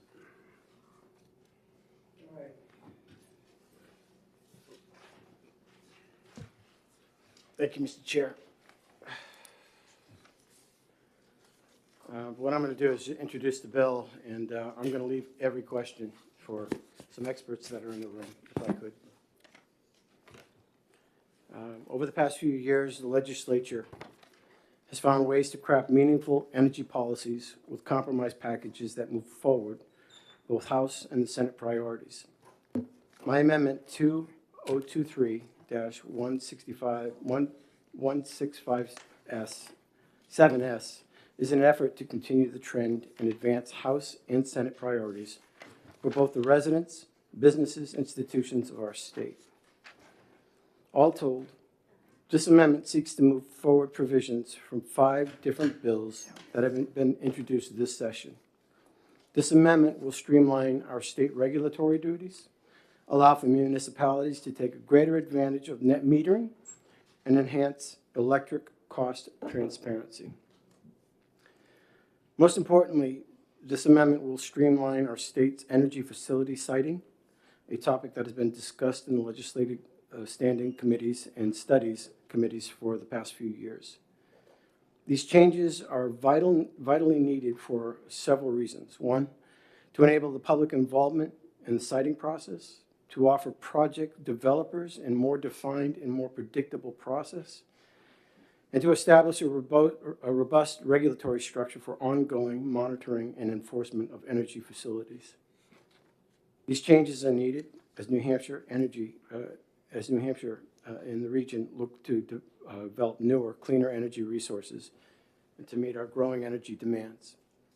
Section 1, the LCIRP, repeal HB 281.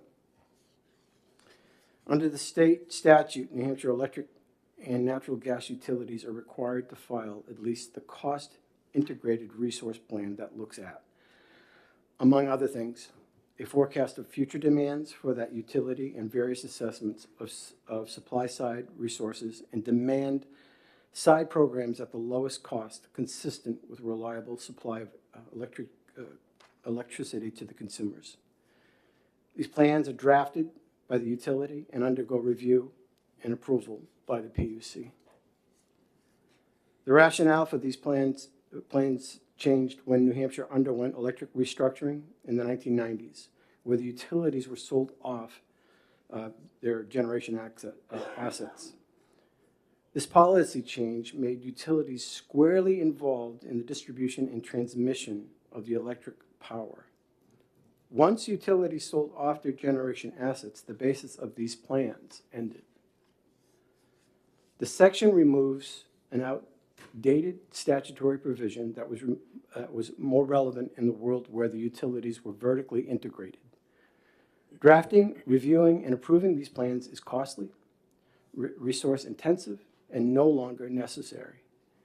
Many of the topics outlined in these last cost plans are covered in areas of statute or under subject numerous of other proceedings at the PUC, such as distributed energy resources, energy efficiency, power procurement, or distribution rate cases.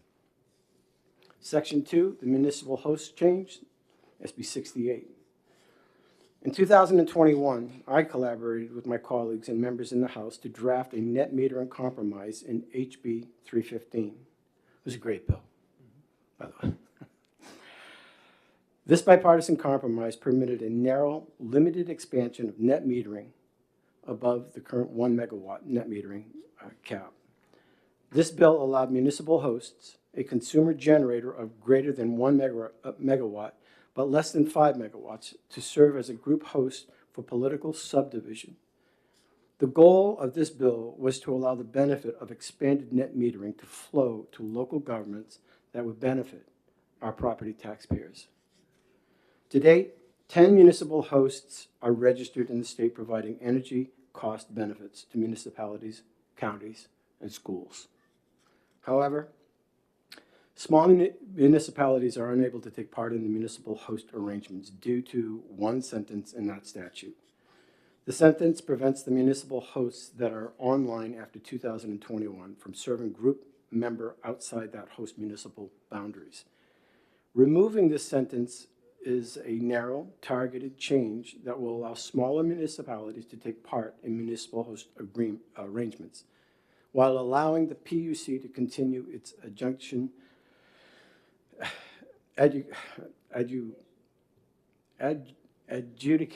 Thank you. Can you come up here and read this for me? I appreciate it. Thank you. Into potential changes to our state's net metering tariffs.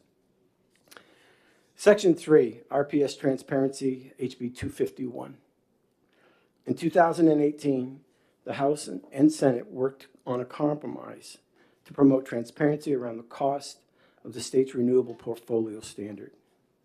That compromise requires that the estimated cost of a per kilowatt basis for RPS compliance be posted on a consumer's December bill. Information regarding the RPS, including its benefits, is also available via a link on the consumer's bill. Section 3 expands the transparency by requiring the utilities to also post the estimated annual cost for the average residential ratepayer on December bill. This average will be calculated by taking the average per kilowatt hour cost of the RPS and multiplying it by the average residential monthly consumption of 625 kilowatts an hour. This measure is tailored to prevent cost utility billing upgrades and advance the goal of transparency around the consumer cost. In Section 4 through 6, the Easy Board repeal, HB 622 FN. As this committee may recall, the legislator and the governor signed into law last year HB 549. This bill was a response to the PUC's decision that significantly altered the funding levels for energy efficiency programs that offered by New Hampshire natural gas and electric utilities. I felt that. I'm kidding. This bill restored a programmatic stability to these programs. Okay, I think I read that right. Most importantly, HB 549 set in statute the course by which the system's benefit charge, the charge that electric customers pay to fund these programs, changed, and how the PUC is to evaluate these energy efficiency programs. HB 549 decided many of the issues related to the ratepayer-funded energy efficiency programs. These issues overlap with much of the decision and work of the Energy and Efficiency Sustainability Energy Board has conducted over the recent years. Section 4 through 6 repeals the EASY Board in its entirely, but providing up to $400,000 in annual funding to the Department of Energy to develop strategies, concepts, tools, and other efforts to promote the benefit of energy efficiency. This change will remove an outdated board, but ensures that the department will continue the work to make sure that New Hampshire residents, businesses, institutions are aware of the meaningful impact that the energy efficiency can bring. Section 7 through 18, the Site Evaluation Committee Reform, HB 609 FM. Siting has been a major issue in New Hampshire's ability to ensure that we have resources we need to ensure a reliable, clean, and affordable energy system. It is clear that reform needs to happen, and these efforts were made substantial changes through House Bill 609.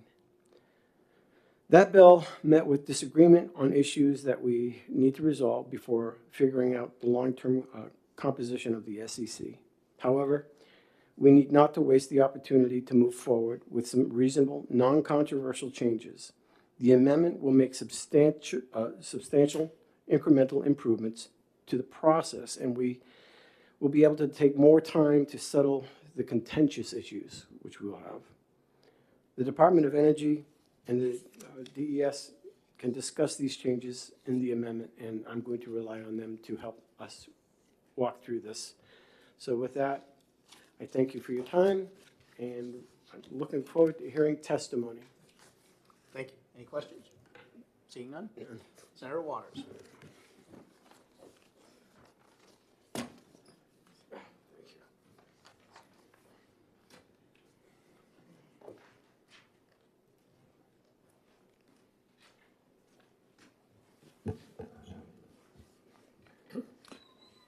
Thank you, Mr. Chairman.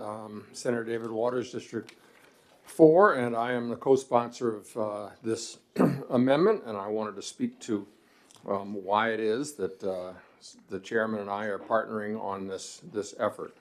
I do want to express a word of thanks to all the people for a couple months now who have worked on putting this package together. Of course, Mr. Chairman and Chairman Vose, Representative McGee, Chris Elms, Sam Evans-Brown, Meredith Hatfield, Catherine Corkery, Nick Craycroft, Don Crease, and I will say that I met those people in thanks, and some of them don't agree with me, okay? But you know, this is an important effort, and there's a lot in here, and I did want to explain in some ways why I feel this is something that we ought to move forward on.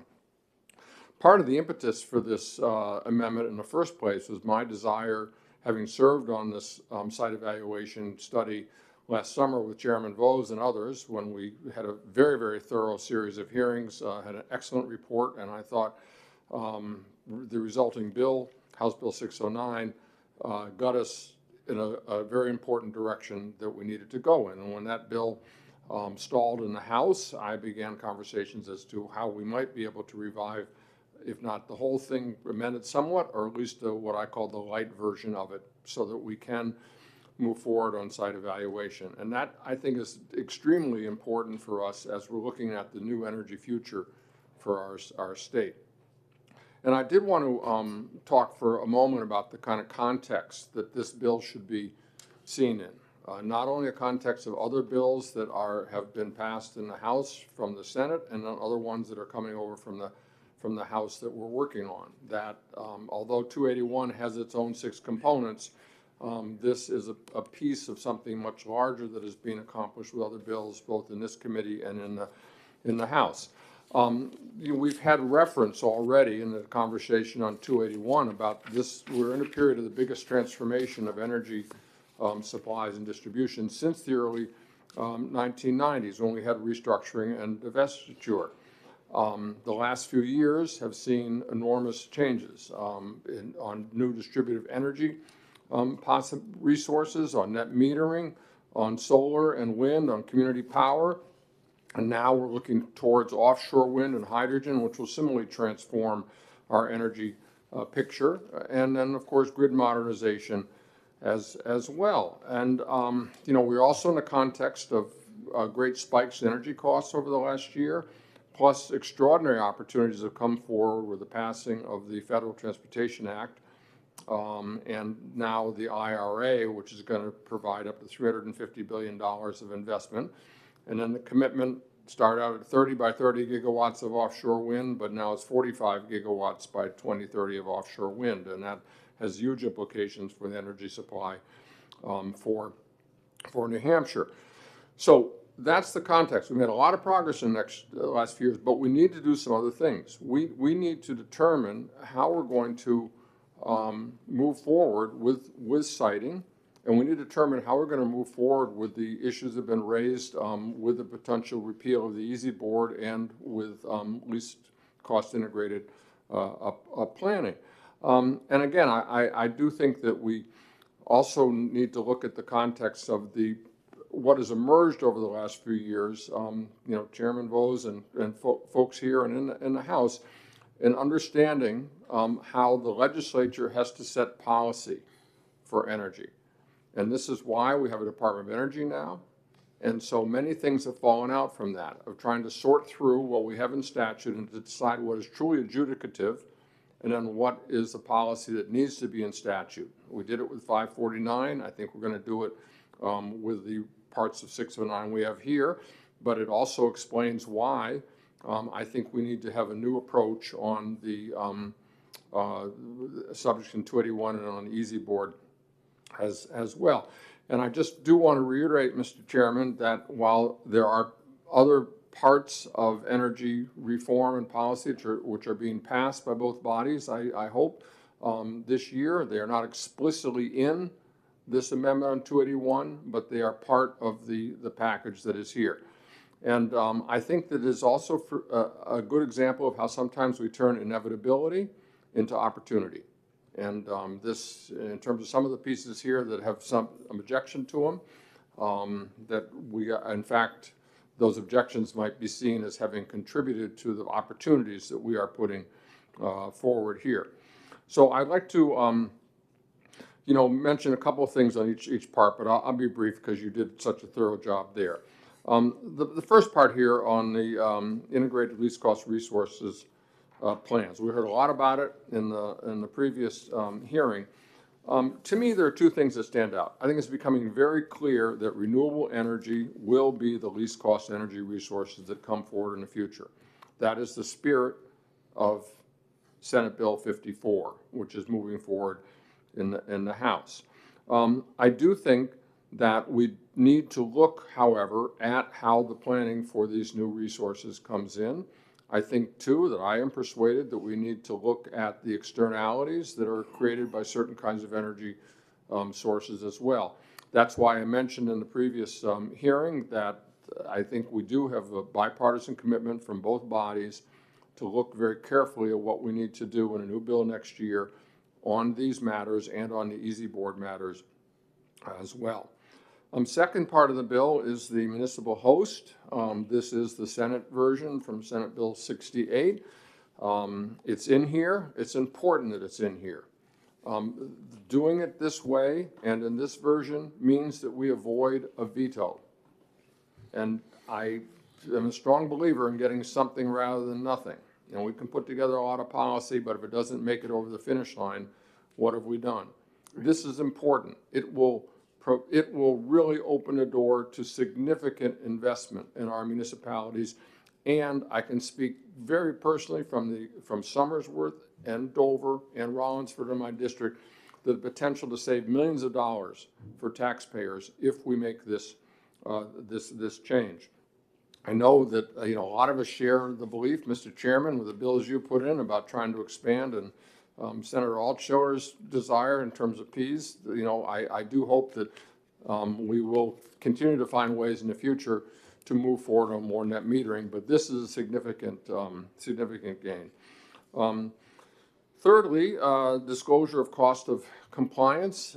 Again, it was very clear that the bill that required this, that we also have, in hand, was a very important priority of the House and also of the governor. And so my take on it, however, is that I like transparency for one, but secondly, I also think there's an argument to be made that when people see the amount that is going into helping out their neighbors and to helping transform our electricity system, that they say, that's all? We should be doing more. So I think this really can be leveraged both ways, and let the advocates have at it. The next thing I want to mention is the Easy Board.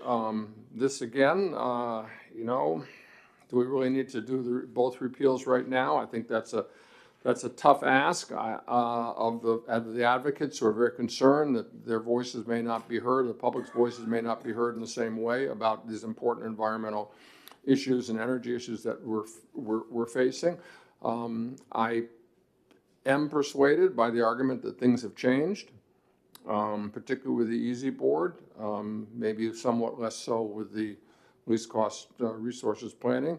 But I think we do need to move on. I'm glad to see that in this bill we do have some additions here to make sure some functions are preserved. And it was a real accomplishment, I think, last year to send the message to the PUC by, again, the principle of putting things in statute to make sure now that the energy efficiency programs are in statute and the funding is defined there as well, because that's what the legislature wants. And I think this is a similar approach, but I do believe that next year we can look at perhaps some further action to take on this.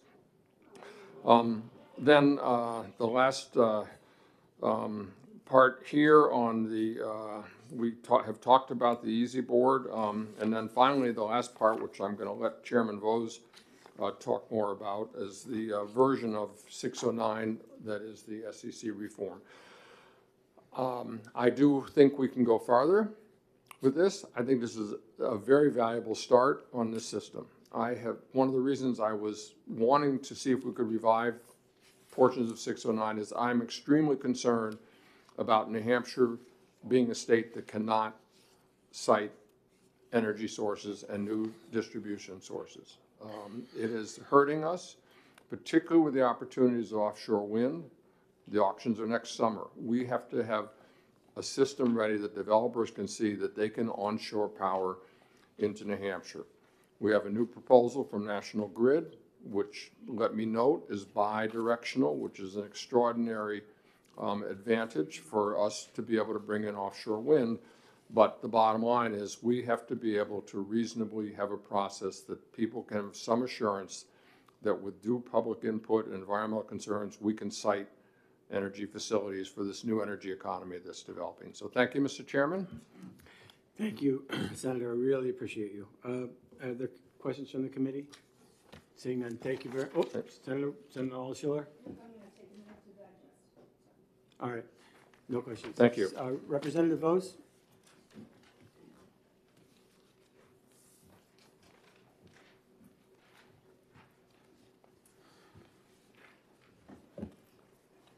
Thank you again, Mr. Chairman, Representative Michael Vose, Rockingham, District 5, Epping, Chair of House Science, Technology, and Energy. I'm here today to support this amendment. I support this amendment on many different levels. I'm supportive of its regulatory reform, removing unnecessary and costly regulation. I'm supportive of its transparency, letting electricity ratepayers know what they're paying for. I'm supporting of removing regulatory barriers, such as the municipal boundary barrier, which when it was crafted was seen as an important guardrail, but in retrospect, it now looks like it's just a hindrance and needs to be removed. I'm also extremely supportive of the streamlining of the site evaluation committee that's contained in this amendment.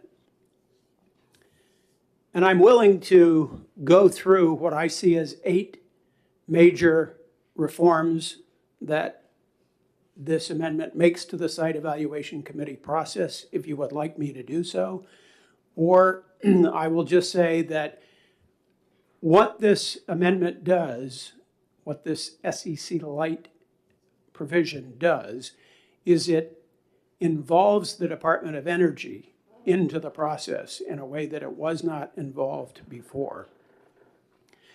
And it also clarifies the role of state agencies. There was some conflict between the SEC and state agencies in the previous, or actually the way it's set up now in RSA 162H, where the Site Evaluation Committee can actually overrule a state agency's permitting actions.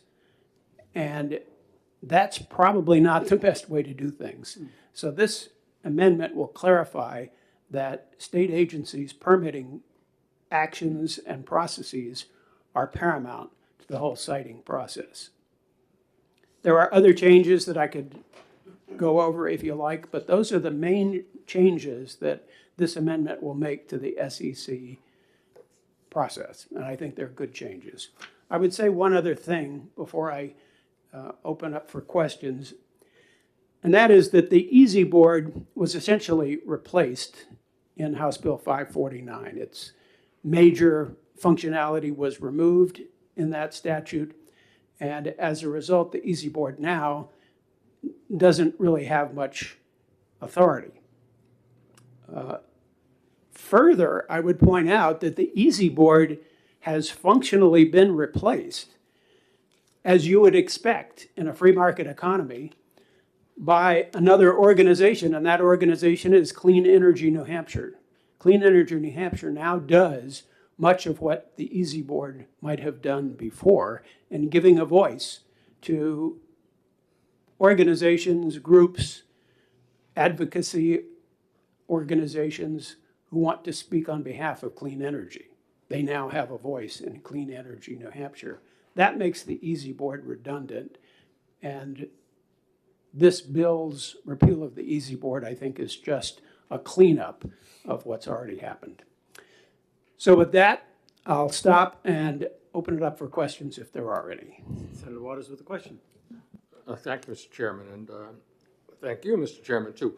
So just to clarify the discussion on 281 that we had earlier, in the amendment on lines 11 and 12 about the sections that are repealed related to the integrated least cost resources.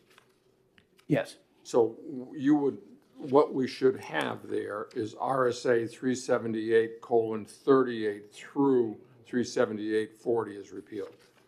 That would be my advice, yes. Thus leaving 378:37 in statute. Correct. Thank you. Thank you. I got it here. I got it. Yeah. So, all right. Further questions?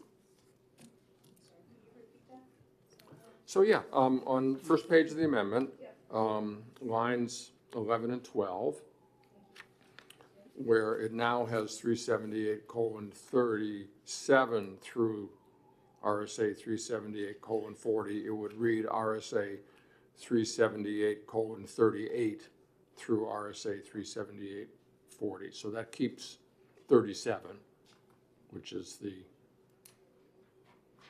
section about the renewable sources, basically, and least costs, et cetera.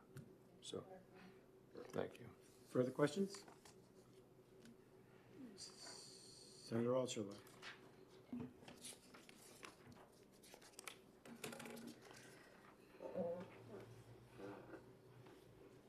So on page 7,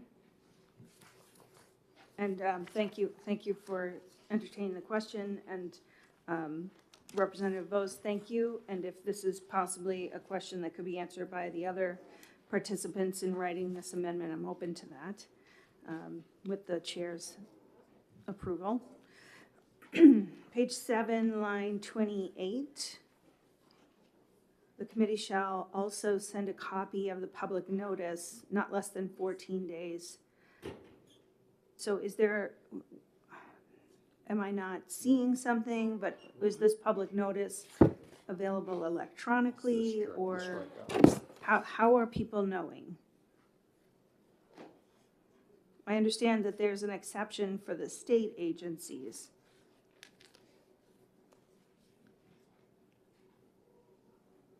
but for the public hearing. So Yeah. thank you for the question. Yeah, thank you. Senator. I think that if you read the language on lines 21 through 25 or so, it describes that notice of these hearings shall be published not less than 14 days before such hearing in one or more newspapers having a regular circulation in the county in which the hearing is to be held, describing the nature of the location, et cetera, et cetera. The language that was struck in lines 28 talks about providing this notice via first-class mail. That's very expensive. And virtually no other notice is done via first-class mail. Even planning boards don't necessarily send out first-class mail to abutters.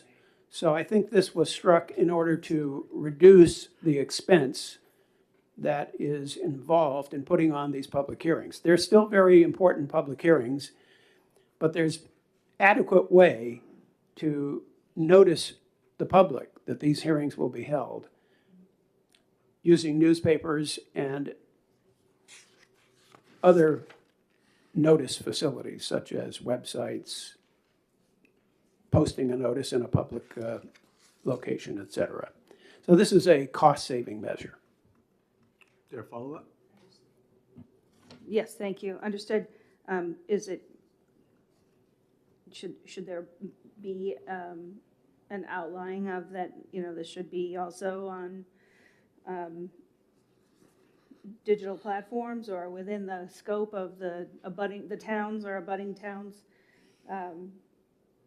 websites, and where is the space? And again, I'm just digesting this right now. So where is the space for these public hearings, in the public hearings, for the public to participate? Thanks.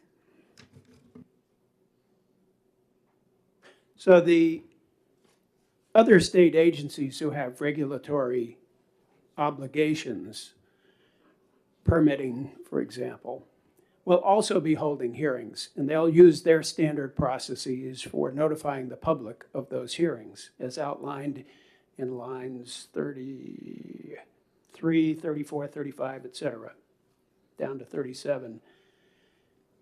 So by removing the requirement that the notification be sent by first-class mail saves money, but it does not, in my judgment, deprive the public of adequate notice of these public hearings.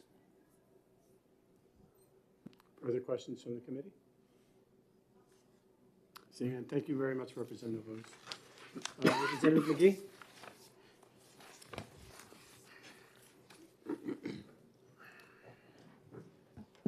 Thank you, Mr. Chairman, members of the committee. Again, I'm Representative McGee from Hillsborough 35 Hollis.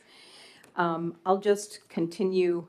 I'll go through each of the 5 items in the amended analysis of the bill. I already spoke to you about my feelings on eliminating the least cost integrated resource planning, so we'll leave that there. On the municipal hosting piece, I understand why that's being moved here, and I'm in favor of that. I did want to say a little bit about the requirement for the Public Utilities Commission to provide an estimated annual cost of compliance with electric renewable portfolio standards on customers' electric bills. This was a bill, I believe it was HB 251, that I was asked to co-sponsor originally, so I had heard about the bill before I had seen it. And when I asked the questions about how this would actually be implemented and how it would come across to the customer, I decided not to co-sponsor the bill, because asking for a cumulative average estimated cost on a bill in December for the entire annual cost, where that's the only amount on the bill that will be cumulative, I think is more confusing for customers. I don't think it creates transparency as much as it would be one of these things is not like the other. So I'm not sure that that would be really helpful to the customer. But again, to Senator Waters' point, I'm for transparency. So, you know, if it goes through, I don't think it would be the worst thing in the world, but I do think it would be somewhat confusing for customers to have a bill where everything else is monthly and one charge is a total for the entire year. And it's also based on an estimate of an average bill, so it doesn't really relate to your charge specifically. Could be a very different amount if it was yours specifically. And the final point I'll make is that I believe in the hearings, we heard that there wasn't going to be a charge incurred by the ratepayer for making this change on the bill, but the bill language actually says that the ratepayer will be charged for any costs incurred by the utilities in complying with this. So again, I don't think ratepayers or anyone else was asking for it. So I just wanted to bring those observations to your attention since we have a hearing. And then the last item on here, actually the Site Evaluation Committee, I kind of went through it with a fine-tooth comb, and I don't really have any objections to that piece. I think it's good that we're beginning. I think the subcommittee did some good work, and I hope that we can make it the process that it was intended to be originally. I hope we can, you know, continue to work on it, but I think this is a good start. So I don't have anything else to say about that. I just will reemphasize, though, on the least cost integrated resource planning. Really hope that we don't just push that through without more thought. And that's all I have. Senator Waters, the question. Thank you. No, I'm good. Just Oh, no. Thank you. I do have a question. Okay. Yeah, with providing this does get passed and the LCIRP does get repealed, would you be willing to work with us to reestablish a new one? Well, yeah, Next I'm always willing to work on anything that's going to benefit the state of New Hampshire.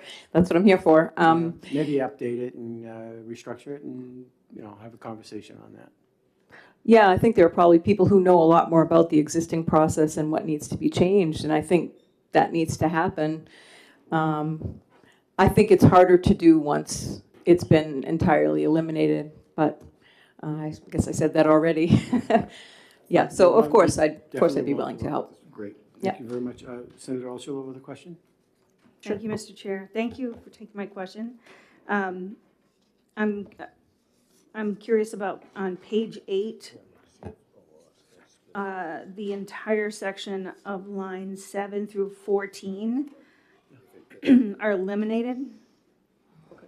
And I'm looking to find out where the enforcement kicks in. So on lines 20 and 21, it says, but shall ensure that the terms and conditions of the certificate are met. How is my liner note here, and are the lines 31 through 35 meant to replace what's at the top? I'm not sure I can answer it because I didn't have anything to do with writing it. No I worries. see what you're saying. Yep. There is another section that refers to enforcement later in the document, I believe.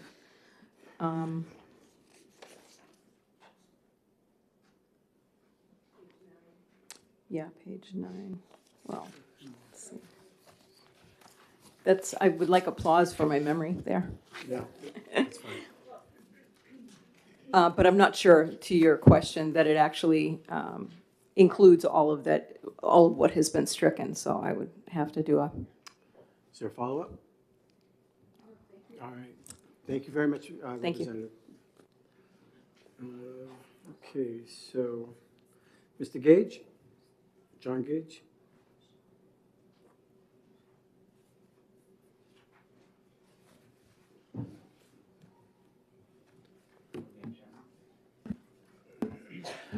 Hello again, Chairman and committee. As one of those ratepayers who is already baffled by the number of line items in my electric bill, I certainly would appreciate not having to pay for one that's going to confuse me and many other ratepayers. So I think one of the problems that I have with the RPS, even the monthly value being included as a line item, is it represents a cost on one side of the equation, but there are a lot of other costs on the other side that are not being represented. And to Senator Waters' point, he raised concern about external costs. So that's what I'll focus on here.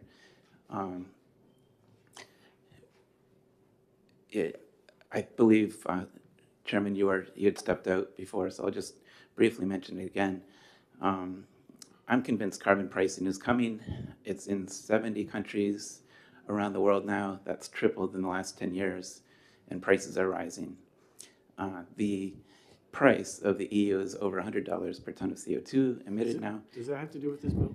I'm getting there, external costs. But it's from a different perspective of what we should be doing because it's the right thing. There's another perspective is what we should be doing because it's the financially responsible thing. The EU is going to start charging other free polluting countries in trade their carbon price on imported good, high energy intensive goods. Canada, Japan, and UK are going to likely follow. Businesses in the US are going to be realizing that they're incurring a competitive disadvantage by the US not pricing carbon. So I'm convinced that carbon pricing is coming at the federal level. It sounds like this is a bipartisan bill. I didn't know whether to support or oppose it. My concern of having a lot of this go into the Energy Department, though, is those external costs are not written in statute anywhere. Advocates want clean energy. We understand less pollution is good. We see the future and we're willing to pay a little more for clean energy. In most cases, it actually saves money. But the Department of Energy is looking through a different lens, and they are looking at the financial numbers. Without calculating in a price of carbon on our energy sources and our investments in energy efficiency and siting and all of these other things, we have a blind spot. And so taking public input and putting it into professional paid state employees to make these important decisions may be the right idea. But if they're operating with a blind spot, it may not be a good idea, either for what citizens want or for economically what is best for ratepayers and the people of the state. So I suggest considering putting in a proxy carbon price in the calculations that are being done by the Energy Department. The Colorado PUC is required to use a social cost of carbon to do this in their evaluations of these things, which in my opinion is low based on what the IPCC and the rest of the world is doing. I think we can expect a minimum carbon price at the federal level of $100 per ton of CO2 in 2030. I got to keep it to the bill. Okay. You're kind of straying a little bit, so I appreciate what you're getting at, but So I'm in narrow it to the bill. favor of making the government operate more efficiently, but not in a government that is operating with blind spots. So I hope you will consider adding a provision, or at least considering it, to put in a proxy carbon price in the calculations that are being done by the Department of Energy. Okay. If not in this bill, in a follow-up one shortly after. Thank you. Questions from the committee? Senator Waters. Yeah, thank you for being here, John. And, having sat a few years ago on an informal study committee that was looking at those externalities of fossil fuels in our state, and the HA Health and Human Services said that their study shows it's $440 million of health consequences for people in New Hampshire annually due to those sources. So it seems to me that the conversation has been going on quite a bit about this around the country and here, but this is exactly the kind of thing that we might think about how to have conversations about in new legislation, because these are important issues, and thank you for bringing them forward. Sure. Thank you very much for your time. Further questions from the committee? Seeing none, thank you very much for your testimony, John. Meredith?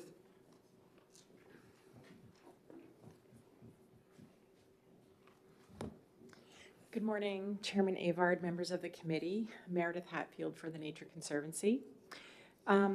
With respect to the first part of this bill, I'd like to reference my testimony on House Bill 281 and ask that our testimony letter be put into the record on this amendment. And we would urge you to remove Section 1 from this bill that repeals the LCIRP repeal for all of the reasons discussed earlier.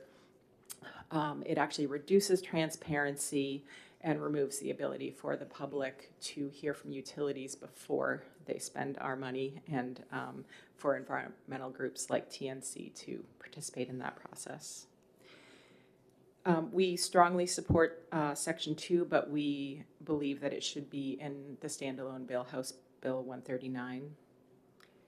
The Section 3, the compliance, we agree that it's extremely confusing, and for those of us who use significantly less than the average monthly amount of 625 kilowatt hours, it will significantly overstate what we are paying for RPS compliance, and as prior speakers noted, it says nothing about the benefits of the RPS, so it feels targeted to as a negative commentary on renewable energy, so we would urge you to strike that. Regarding the RPS, the Easy Board, as the sole person who testified in the House in defense of the Easy Board, I will say that it's also, it reduces transparency to repeal it, and it really is a useful place for people to come together and share information, and for members of the public and advocates to get a window into the workings of our state agencies. And perhaps it doesn't need to meet monthly, but it certainly is a useful venue. For example, to hear from the Assistant Commissioner at DES about offshore wind and things like that. It really is a useful forum.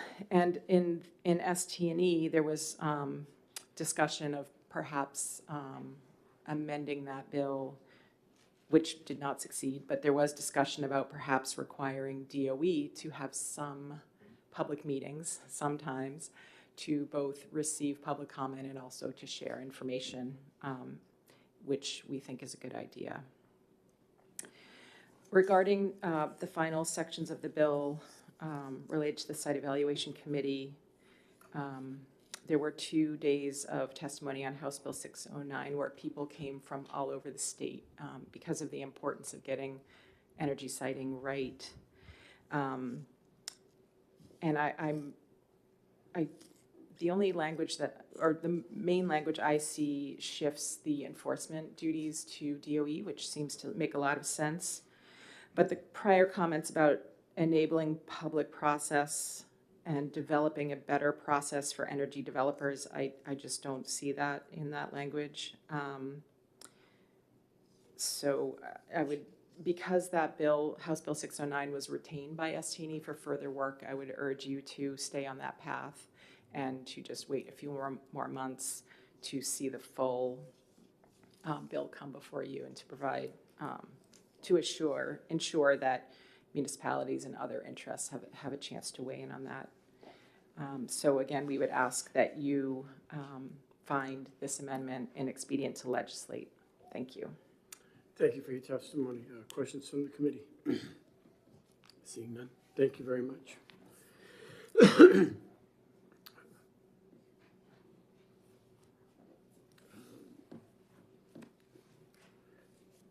Nick?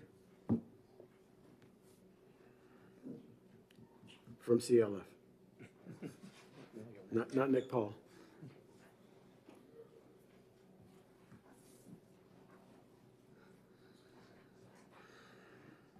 Hey, good morning again. Again, I'm Nick Krakoff from the Conservation Law Foundation, and thanks again for being able to speak in front of you today. Yeah, I'd like to just talk about the different parts of this bill. We do support Section 2, which is the expansion of net metering. I think we agree with Ms. Hatfield that it would be better to have that as a standalone bill, but we strongly support Section 2, which would expand the municipal host net metering. But I would like to say that any wins for clean energy from the amendment to HB 281 pale in comparison to eliminating the least cost integrated resource planning process and the statutes there, and the significant cost to ratepayers that would likely result from repealing those statutes, as well as the detriment to the environment and public health that would occur if those statutes are repealed. At the very least, I would urge you to amend HB 281 to remove that integrated resource planning provision in it. But there are other concerning provisions in this bill as well, in this amendment. First off, I think the RPS disclosure provision, while ostensibly it's for increasing transparency, it's a very one-sided transparency. There's nothing about requiring anything in your bill to show how much utility spent on new distribution lines last year. So if Eversource spent $50 million on new distribution lines last year, that's not going to be in the bill. And so if we're going to claim that this is going to be transparent and increase transparency in the process, it should be a full picture of what the utility is spending their money on, whether it's traditional wire solutions or on RPS compliance. Also with the Easy Board, I would argue that there's still some relevance for the Easy Board. A committee of the Easy Board has provided an important forum for stakeholders to work with utilities in a public setting to develop the triennial plans for the last couple of plans. And so I would say repealing it would eliminate that important public forum process.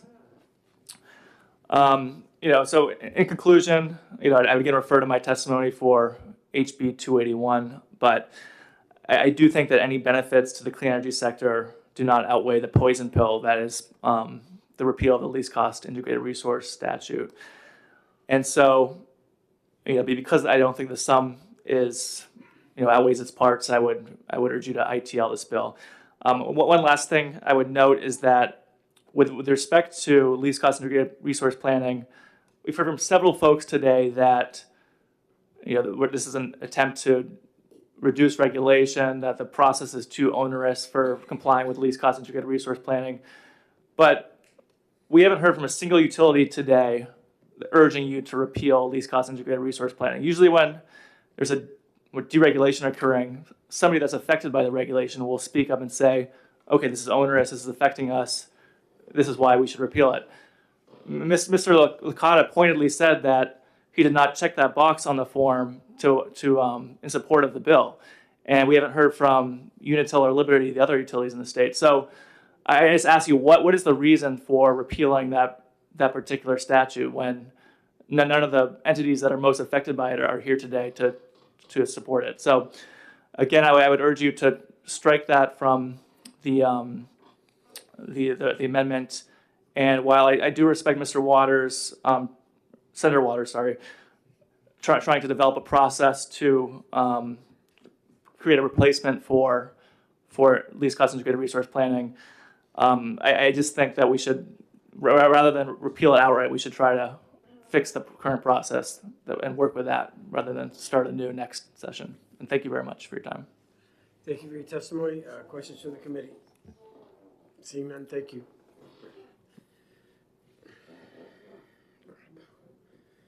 Dominic? Nope, you didn't want to talk. Okay.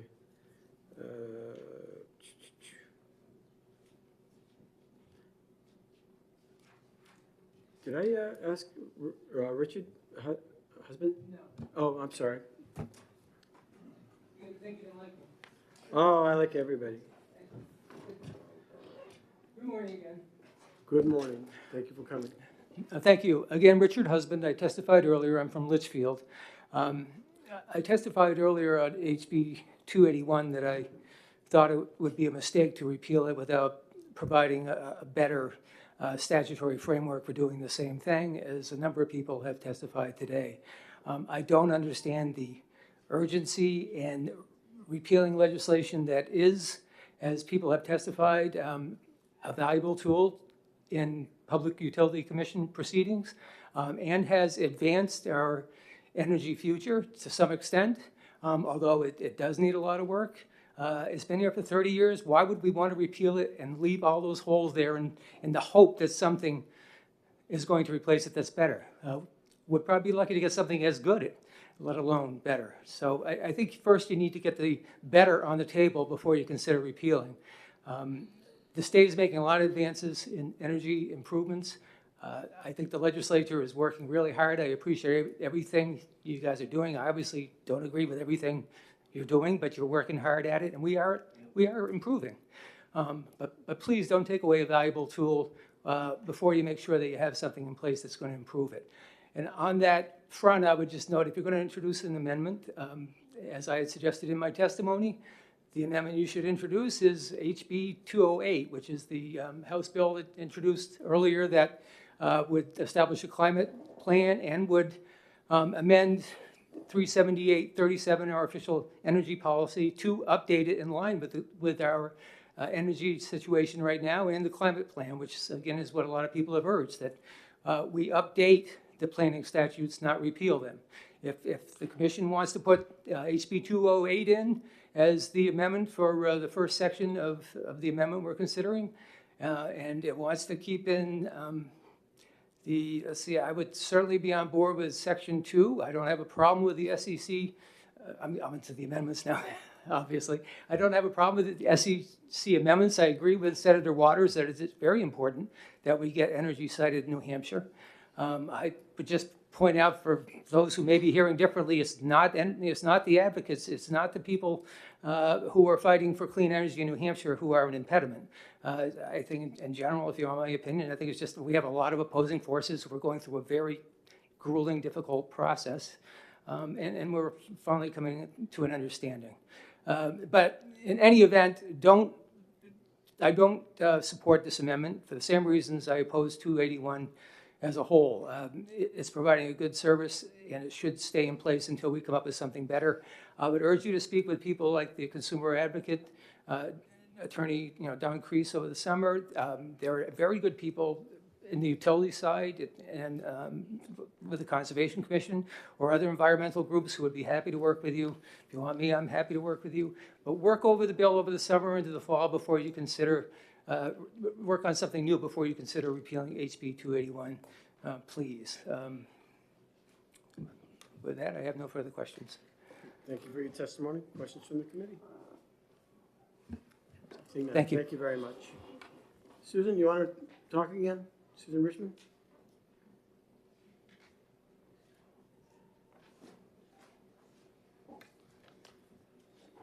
So thank you for allowing me to speak again. I continue being upset by the possibility of repealing the least cost integrated resource plan, and am alarmed that all these amendments have been put on as if the whole is going to go through. Let me just talk to the EASY Board and the RPS. So I oppose the repeal of the EASY Board. Monthly meetings are transparent. I'm just a member of the public. I tune in. And you've got an assembled group of stakeholders that are not duplicated anywhere else, talking deeply about sustainability and efficiency policy decisions. So I think that is unique, and it could not be replaced by the discussions at Clean Energy New Hampshire. You have to pay membership dues to participate with Clean Energy New Hampshire. They are not required by statute to include this complement of voices. There's been talk today about what entities are answerable to the public. Clean Energy New Hampshire does not have that relationship to officials who have been voted, whereas EASY Board, the members are appointed by people who are voted. There is that same answerability. So EASY Board is performing a unique position, and it has a level of transparency that is not happening with the PUC or the Department of Energy. Okay, and then on to the renewable portfolio standards. This particular number that is going to come up with is an odd bit of accounting that I cannot imagine the average consumer understanding. And it would be so much, I applaud John Gage's idea that there be an accounting of the externalities, the cost of carbon, but truly meaningful information would be just simply to tell customers such and such a percent of your electricity was generated by this method at this cost per ton, such and such a percent by this method at this cost per ton. People would understand that, and if they're seeing perhaps that energy generated by solar or wind is less than that by coal or gas, they would be pretty happy about those alternate energy sources. So I am just wondering if the amendments to SB 281 make the entire bill a little bit more than New Hampshire wants to swallow, and they should be separated out and all considered separately. Thank you. Questions from the committee? Okay. Seeing none, thank Thanks you very for letting much, me Susan. speak. Chris Goblin. Neither for nor against. You're right in the middle. We need a middle box. Yes. Thank you, Mr. Chairman. Thank you, members of the committee. I appreciate your patience listening to all of us today. Yes, Clean Energy New Hampshire is a little bit, I guess I'm giving Schrodinger's testimony today, if you understand my nerd joke, because there are 5 elements to this bill. As you heard before, Clean Energy New Hampshire opposes the least cost integrated resource plan repeal, and echoing Attorney Hatfield, I would ask that our HB 281 testimony be entered into the record for Amendment 1657S. But I think we also will just quickly note that we do support the municipal energy net metering provision. We oppose the RPS compliance cost reporting position, as well as the repeal of the Easy Board, but we do support the Site Evaluation Committee administrative efficiency measure. Overall, we feel that we understand the desire for regulatory and administrative efficiency and the importance of making sure that state staff, advocate staff, and members of the public are engaging in only the meetings that are necessary, only the planning that is necessary. But from our perspective, there is a benefit to having both discussions like this that happen before legislators, before these decision makers, but there also needs to be conversations that happen at the PUC where we dive deep into projects and programs. The PUC determines whether they're approvable. The Easy Board, however, and there is no other body like it, with the exception of maybe a more narrow transportation council, allows for conversations that happen outside of a legislative and regulatory realm. And so the repeal of the Easy Board would eliminate an open public forum where we can share ideas. So in total, this bill does offer some value to the state, but we are concerned that at a time when electric consumption is expected to go up, we are seeding some planning statutes without knowing what they would be replaced with. So Clean Energy New Hampshire would be happy to participate in a discussion of what they would, that replacement or modification might look like, but would suggest that repealing the Easy Board and repealing the least cost integrated resource plan without knowing what that looked like doesn't give us a backstop to ensure that we can get something through the House, something through the Senate, and something that the governor finds is in the best interest of the state. But for the municipal net energy metering support, we are hearing from our members, those that include, well, yes, as I already mentioned, we have 36 members. There are municipalities that they would be very interested in this because some of them are too small to go up to 5 megawatts. And there is that efficiency gained at 3 to 5 megawatts. So that we would be able to get more projects built that benefit New Hampshire municipalities, New Hampshire school systems, but also would benefit taxpayers who pay for those budgets. We are concerned about the RPS compliance cost reporting for much of the same reason others have, because it's been narrowly focused on one element, but it is not listing all of the different bill elements, which would obviously make the bill even more confusing than it is for everybody. But for the Site Evaluation Committee, we do support that because with an increase in electric consumption coming in the future, we're going to need more generation. We're going to need it within the region, which we are part of ISO New England, but we're going to need some that are domestic, built in the state, that benefits our economy directly, our workforce directly. So however we can help get that through would be of benefit to the state. Sometimes I'm quoted as saying that infrastructure is beautiful, and that's not something that everyone believes, but it's something that is desperately needed. So my general recommendations, Clean Energy New Hampshire's general recommendation is to take a good hard look at all 5 of these measures and recognize that at a time when we have significant growth coming, we need to keep our planning options open and that repealing the LCIRP, repealing the Easy Board would be actually acting in opposition to work that might be done at the Site Evaluation Committee that you're looking to expand. Thank you. Happy to take questions. Thank you very much for your testimony. Questions from the committee? No. Seeing none, thank you very much. Mark Sanborn? Some from DOE too. Yep, oh yeah, we've got two more.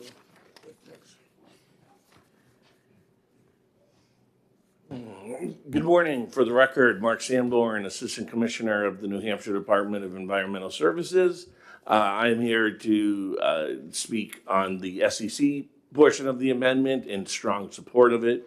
Let me preface this by saying my comments are not directed at any of the staff or members of the SEC, who are all doing their best and operating in complete good faith and do the best they can with what they've been given. That being said, the SEC is an inefficient, underfunded, poorly structured way of going about business. It interferes and is a roadblock to energy infrastructure in the state, renewable and all of the above. It is duplicative. The concept of one-stop shopping was a fool's errand in the way it was set up. And while we supported the even larger reforms that were talked about earlier in this session, we certainly think this is a great step forward, particularly as one of the larger permitting agencies in the state. We would definitely, we're definitely supportive of the idea that the work and the permitting and the process we already go through, which includes public comment, which includes a robust analysis and plenty of opportunities for public comment, should be done under the federal and state statutes and regulations that apply to us. And even though it's not directly to us, the creating of the enforcement wing for under the DOE to do this work is desperately needed. Part of the challenge is the one staffer currently for SEC has to try and organize SEC meetings and enforcement without a budget outside of the staffer's salary. So the amendment is a great step forward for anyone who cares about energy infrastructure in the state, renewable across and traditional, and we strongly support the amendment moving forward. So maybe you could tell us how you really feel. Well done. Questions from the committee? Seeing none. Thank you very much. Thank you. Appreciate it. Drew?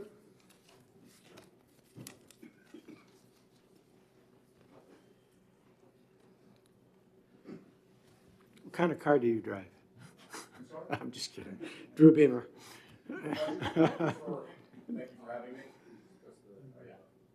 I'm loud, so thank you for having me. In the interest of brevity and redundancy, I've not prepared comments, but I thought it'd be a good idea if I was here to answer any questions that anyone may have regarding current operations of the SEC and or how this legislation may impact it moving forward. Well, we appreciate you being here. Other questions from the committee? You did a great job. Thank you, sir. Thank you very much. for all your help. Very much. All right, unless I missed somebody. Oh, yeah. I have two more. Mike Licata from Eversource.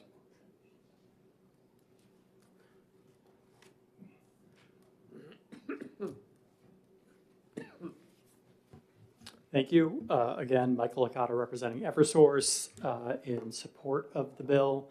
On balance, we think that there are helpful provisions mostly contained in the reforms of the siting process. A number of the other provisions of the bill we do not take a position on. I would note on the RPS cost disclosure, current statute requires the utilities on an annual basis to disclose the cost of compliance with the RPS. We do that currently on a per kilowatt hour basis. It's sent as a bill message to customers with a link to a website at the, I believe it's now DOE, with more information about the RPS. The the legislation would change that to, in addition to the per kilowatt hour requirement, we basically do the math for a customer who would use 625 kilowatt hours per month and then provide that monthly charge as well. We do appreciate the Science, Tech, and Energy Committee and the bill sponsor working through the language with us so that it wouldn't increase the burden and cost of compliance with that existing statute. On the Site Evaluation Committee changes, we do think that these amendments are helpful, putting the Department of Energy in charge of monitoring and enforcement is a helpful change to relieve some of the burden on the current committee and just makes sense from a practical standpoint as the statute existed prior to the creation of the DOE. The clarity around a 90-day review of ownership changes we also think is helpful to just speed along the process, and others had talked about the benefits of not having the SEC sort of go above and beyond or question the agency permits, which is really where the subject matter experts lie on a scientific basis. So with that, I'd be happy to answer any questions the committee may have. Questions from the committee? Seeing none, oh, gotta take her. Senator Altshuler. Thank you, Mr. Chair. Thank you for taking my question. When we were hearing testimony from you on HB 281, I'd asked you if you had initiated any of this bill to bring it forward, and you had said no, and that Eversource was neutral. And so if the integrated least cost resource plan is repealed, what is the commitment from Eversource in restructuring something new? And do you have thoughts on that? I'll reiterate my testimony during the bill earlier this morning, which is we would welcome the opportunity to engage with legislators and other stakeholders on either a replacement or a reform of some kind. I would note we did, as you heard previously, engage in that exercise with the consumer advocate and the other utilities while the repeal was getting worked through in the House. So there is some work that has been done that could be useful for folks to consider if there's an effort next year to bring back components. Any follow-up? Seeing none, thank you very much. And our final speaker is Chris Elms and Josh Elliott from the Department of Energy.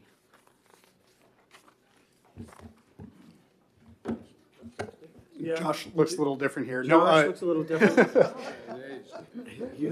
The department has done wonders for you. No, thank you very much, Mr. Chairman and members of the committee. For the record, my name is Chris Elms. I'm the Deputy Commissioner of the New Hampshire Department of Energy.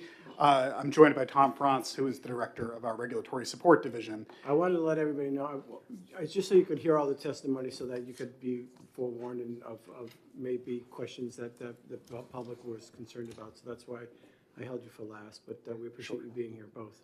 Absolutely, and thank you very much for the opportunity to testify in support of this amendment. We think it adds a lot of value to the state, and you know, we are hoping to see it move forward. I think previous speakers have done a fabulous job of laying out what's in the bill, but I will walk through a little bit of it just to, you know, touch on some aspects. Obviously, Section 1 is House Bill 281, the LCIRP repeal, and I'm sure we can have further discussions when we move to questions. And Senate Bill 68 is the component in Section 2. Moving to Section 3, the RPS Transparency Bill, I just wanted to note some drafting considerations that we might want to make a change to. On line 29. What page? Sorry, page 1, line 29. Okay. There are references to the commission. In HB 2, there is language to change that reference in the commission to the department. We have the staff who do that work related to the RPS, and have that information. So we'd hate to see a situation where HB2 moved forward, then this bill did, and we just did a seesaw of responsibilities. So the suggestion would be on page 1, line 29, those two references to the commission be made to the department. And then on page 2, line 2, there's another reference to the PUC's website that should read the Department of Energy. Page 2, line 2. Is that what you said? Yep. It says Public Utilities Commission, and that should be department. What, just if you could be a little slower, you want to strike Public Utilities Commissions And department? And make that department. Okay, thanks. Make sure you get that right. Josh, did I get that right? Great. Sections 4 through 6 are the repeal of the Easy Board. With the passage of House Bill 549 and the creation of the Department of Energy, those responsibilities are ones that can be picked up by the department, and we are, supportive of that. Moving on to the citing changes, I can go section by section if you would like, but I did want to point. Well, I can. Would your preference be to go section by section? Okay. So section 7 is just a definition change where we add the department and do some renumbering and cleanup. Section 8, starting on page 4, is where we start the change to the moving the monitoring and enforcement from the SEC to the department. So as you can see, the new language there still leaves the adjudication of the enforcement matters with the SEC. Functionally how the process would work, folks would make a complaint to the department. We would, through our enforcement division, do the work that's currently being done by the SEC administrator, make that determination. If it is resolved there, then the problem's resolved. If not, we would bring forward this complaint to the SEC, who would then adjudicate the final decision. Section 9 is where we start, the clarification of the state agency permitting roles that DES testified very much in favor of. I think they spoke to their concerns better than I could, but that occurs in section 9. Section 10 makes a change in ownership or a transfer of a certificate, an administrative change, which streamlines that process. There's a precedent for doing that at the PUC through telecom companies, although that was before my time. Section 11 continues the jurisdictional clarifications. Section 12 is where the monitoring enforcement language that currently happens at the SEC moves over to the department. There are 2 more, and these are my last 2 drafting errors that we just want to highlight and fix.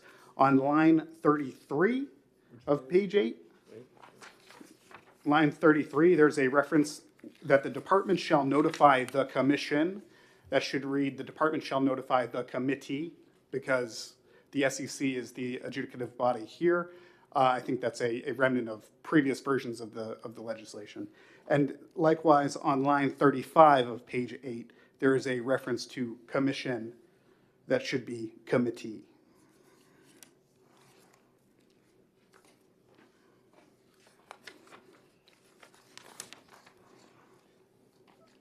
Section 13 is clarifying SEC as opposed to department. Section 14 continues the jurisdictional clarification. Oh, there are a couple of changes in line 14. Sorry, I have my notes here. So one is a clarification as raised by DES. But on page 10, line 25, so this is language that was a part of House Bill 609 and that improves the ability for the public to have their voices be heard in the process. It includes a requirement that the SEC include within the granting of their certificate a summary of issues of concerns that were raised in the public comment process so that they can be addressed and the public can know that their voice has been heard. And we think that was one of the real complaints raised in the study committees was not that there weren't enough opportunities for public comment. It was that they weren't sure their comments were being heard. So this provision is designed to improve that communication between the committee and the public. So was there a change that you Yes, so the language, there's no change from what's drafted here. Okay, yeah. What's there is that addition to statute. 15 is the funding to make sure the department's also able to charge our time appropriately. Section 16 is the transition from the SEC's monitoring and enforcement to the departments. Section 17 and 18 wrap up the jurisdictional clarification, and 19 is the effective date. Happy to take any questions, but we do support this amendment. Excellent. Okay, well, thank you very much for your testimony. Senator Waters with a question. Yeah, thank you, Mr. Chairman. And this follows up on Senator Altshuler's question earlier about public notice, and maybe she'll have something to add on there too. But so what I'm looking at is on page 7, lines 28 and 29, where we're no longer sending the first class. Yep. And the question was raised, is this going to really, how we're going to make sure that there's adequate public notice? So kind of bookmarking that, if we go back to page 4, lines 32 to 34, which says under 91A, to ensure, on line 44, to ensure adequate and timely public notice of no less than 7 calendar days. So it seems to me that that is the governing factor here. So could you describe a little bit about what kinds of public notice you would see being necessary under 91A to make sure that everybody knows there's a hearing? Yep, and I apologize. My general counsel did a lot of work here, and he is unable to join us today. So, apologies on my, inability there.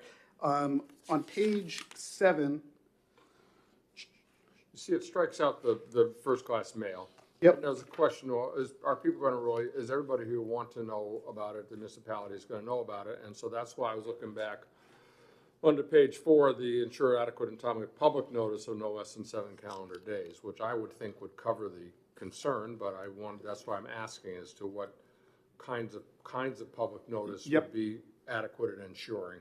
And that would include, I think, postings on the websites, the postings in newspapers in general circulation or in circulation in the counties where these projects are happening. And well, anyways, I think it's an important issue, and just wanted to highlight it. Further questions? Senator Altshuler. Thank you, Mr. Chair. Thank you for taking my question. So I have 2. I want to follow up on Senator Waters. Thank you for following up. The struck language on page 7, line 28. The committee shall also send a copy of the public notice not less than 14 days before the hearing by first-class mail to the governing body of each affected municipality. That's a handful of letters. And so if there's, a reason, are stamps that precious that we can't send out these letters so that there's written notice or provide specific notice that, a confirmed email to town administrators or town councils are, sent and received. I don't know, this public notice just seems a little squishy to me. It feels like putting a notice up in the elevator and saying I met the letter, but certainly not the spirit of public notice. Yes, and I.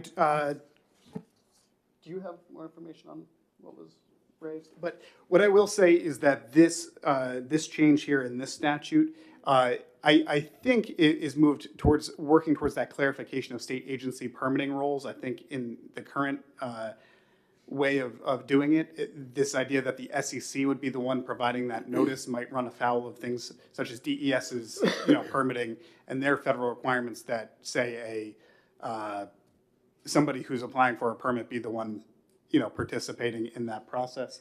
Josh, I didn't know if you had something to add here.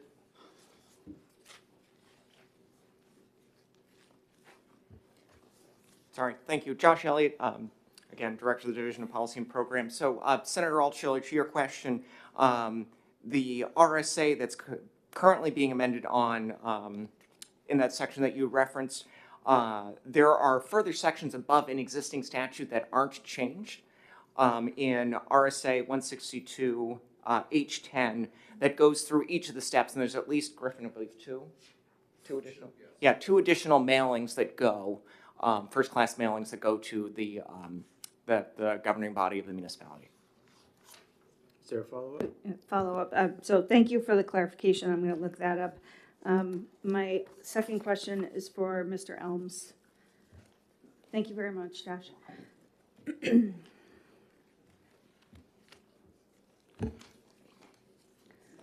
What is the state's position on repealing the Public Utilities Commission Integrated Least Cost Resource Plan? And is this something you support being in this amendment? I will say, as Mr. Franz testified to earlier, we are supportive of HB 281 as the underlying bill and being included in this amendment. Why? Senator, as I testified earlier, there's been massive changes in the industry, as I'm sure you're aware. I think that the information that's needed is available elsewhere. People said this is not forward-looking, but in fact, when a utility comes in for a rate case and asks, and this is where the rubber does meet the road in a rate case, when utilities file for and try to support their inclusion of costs into rates that customers will pay through a tariff, that is the place that we review their decisions, what drove their decisions, what alternatives they looked at. We have a rate case now where and that rate case may lead to our review of all their decisions before we actually would sit there and say we think they should actually be allowed to put their proposal into rates. So many of the things that people talked about actually are covered. And on the flip side of that, they don't have, they often file for things that aren't in the least cost plan, which is kind of the downside of it, that it's costs that are often not in the least cost plan but will still actually be spent, and there's no cost to them of doing that. Conditions change, there's no penalty provision in those plans. But more importantly, this is a very outdated statute. The Clean Air Act amendments apply to generators, of which our utilities don't own any generation anymore. They solicit power in the wholesale market for default service on a 6-month basis, and those folks that supply the power either have contracts or own generation. They need to meet the Clean Air Act amendments. So we divested ourselves from a lot of the things that really made, to me, I thought it made a lot of sense back when the least cost planning statutes were implemented. There wasn't enough attention given to demand response or to energy efficiency or to that side of the equation, and it really needed to be. And so we worked for 25 years essentially under that statute and then some. And then when divestiture truly happened, I think we need to get with the times, actually. I mean, we're happy to work with all the parties if this comes back next year to have a better, more tailored, modern program going forward. It'll probably look a lot more like a smart grid type of planning process than what we have here. Further Questions? And it's costly and it's time consuming. I don't want to say that's the reason, but it is certainly something that needs to be recognized. These least cost plans that are out there right now, Unitil's was just adjudicated and an order issued by the commission not too long ago. That was over 2.5 years old. The Eversource least cost plan was filed in 2020 and is still not seen an order and has changed over and over again. Literally, we measure these filings and cases in feet of paper. Senator Waters with a question? Thank you, Mr. Chairman. Chris, you heard the conversation earlier on 281 and in here on the 281 provision about retaining 378:37 and not repealing that. So you understand that and you're okay with it? I understand it. I think our preference would be to keep that language as a part, as being repealed. But if that's something the committee's, if that's important to the committee, I think we could be open to. Thank you. retaining Thank you. I think it's important. Seeing no further questions, thank you very much, and we're going to close the hearing. And I thought we were going to have exec, or do you want to not? You got time, or your doctor's appointment? Or? I honestly have a meeting in a little bit myself. So. Let's wait till next. All right, we'll exec next Before week. you do go, I want to give you all a copy of this amendment that I was going to introduce today for 442. Thanks, You can Al. take it with you and read it. Okay. Have you run this by Greg? Yeah, Greg helped me draft it. Okay. All right.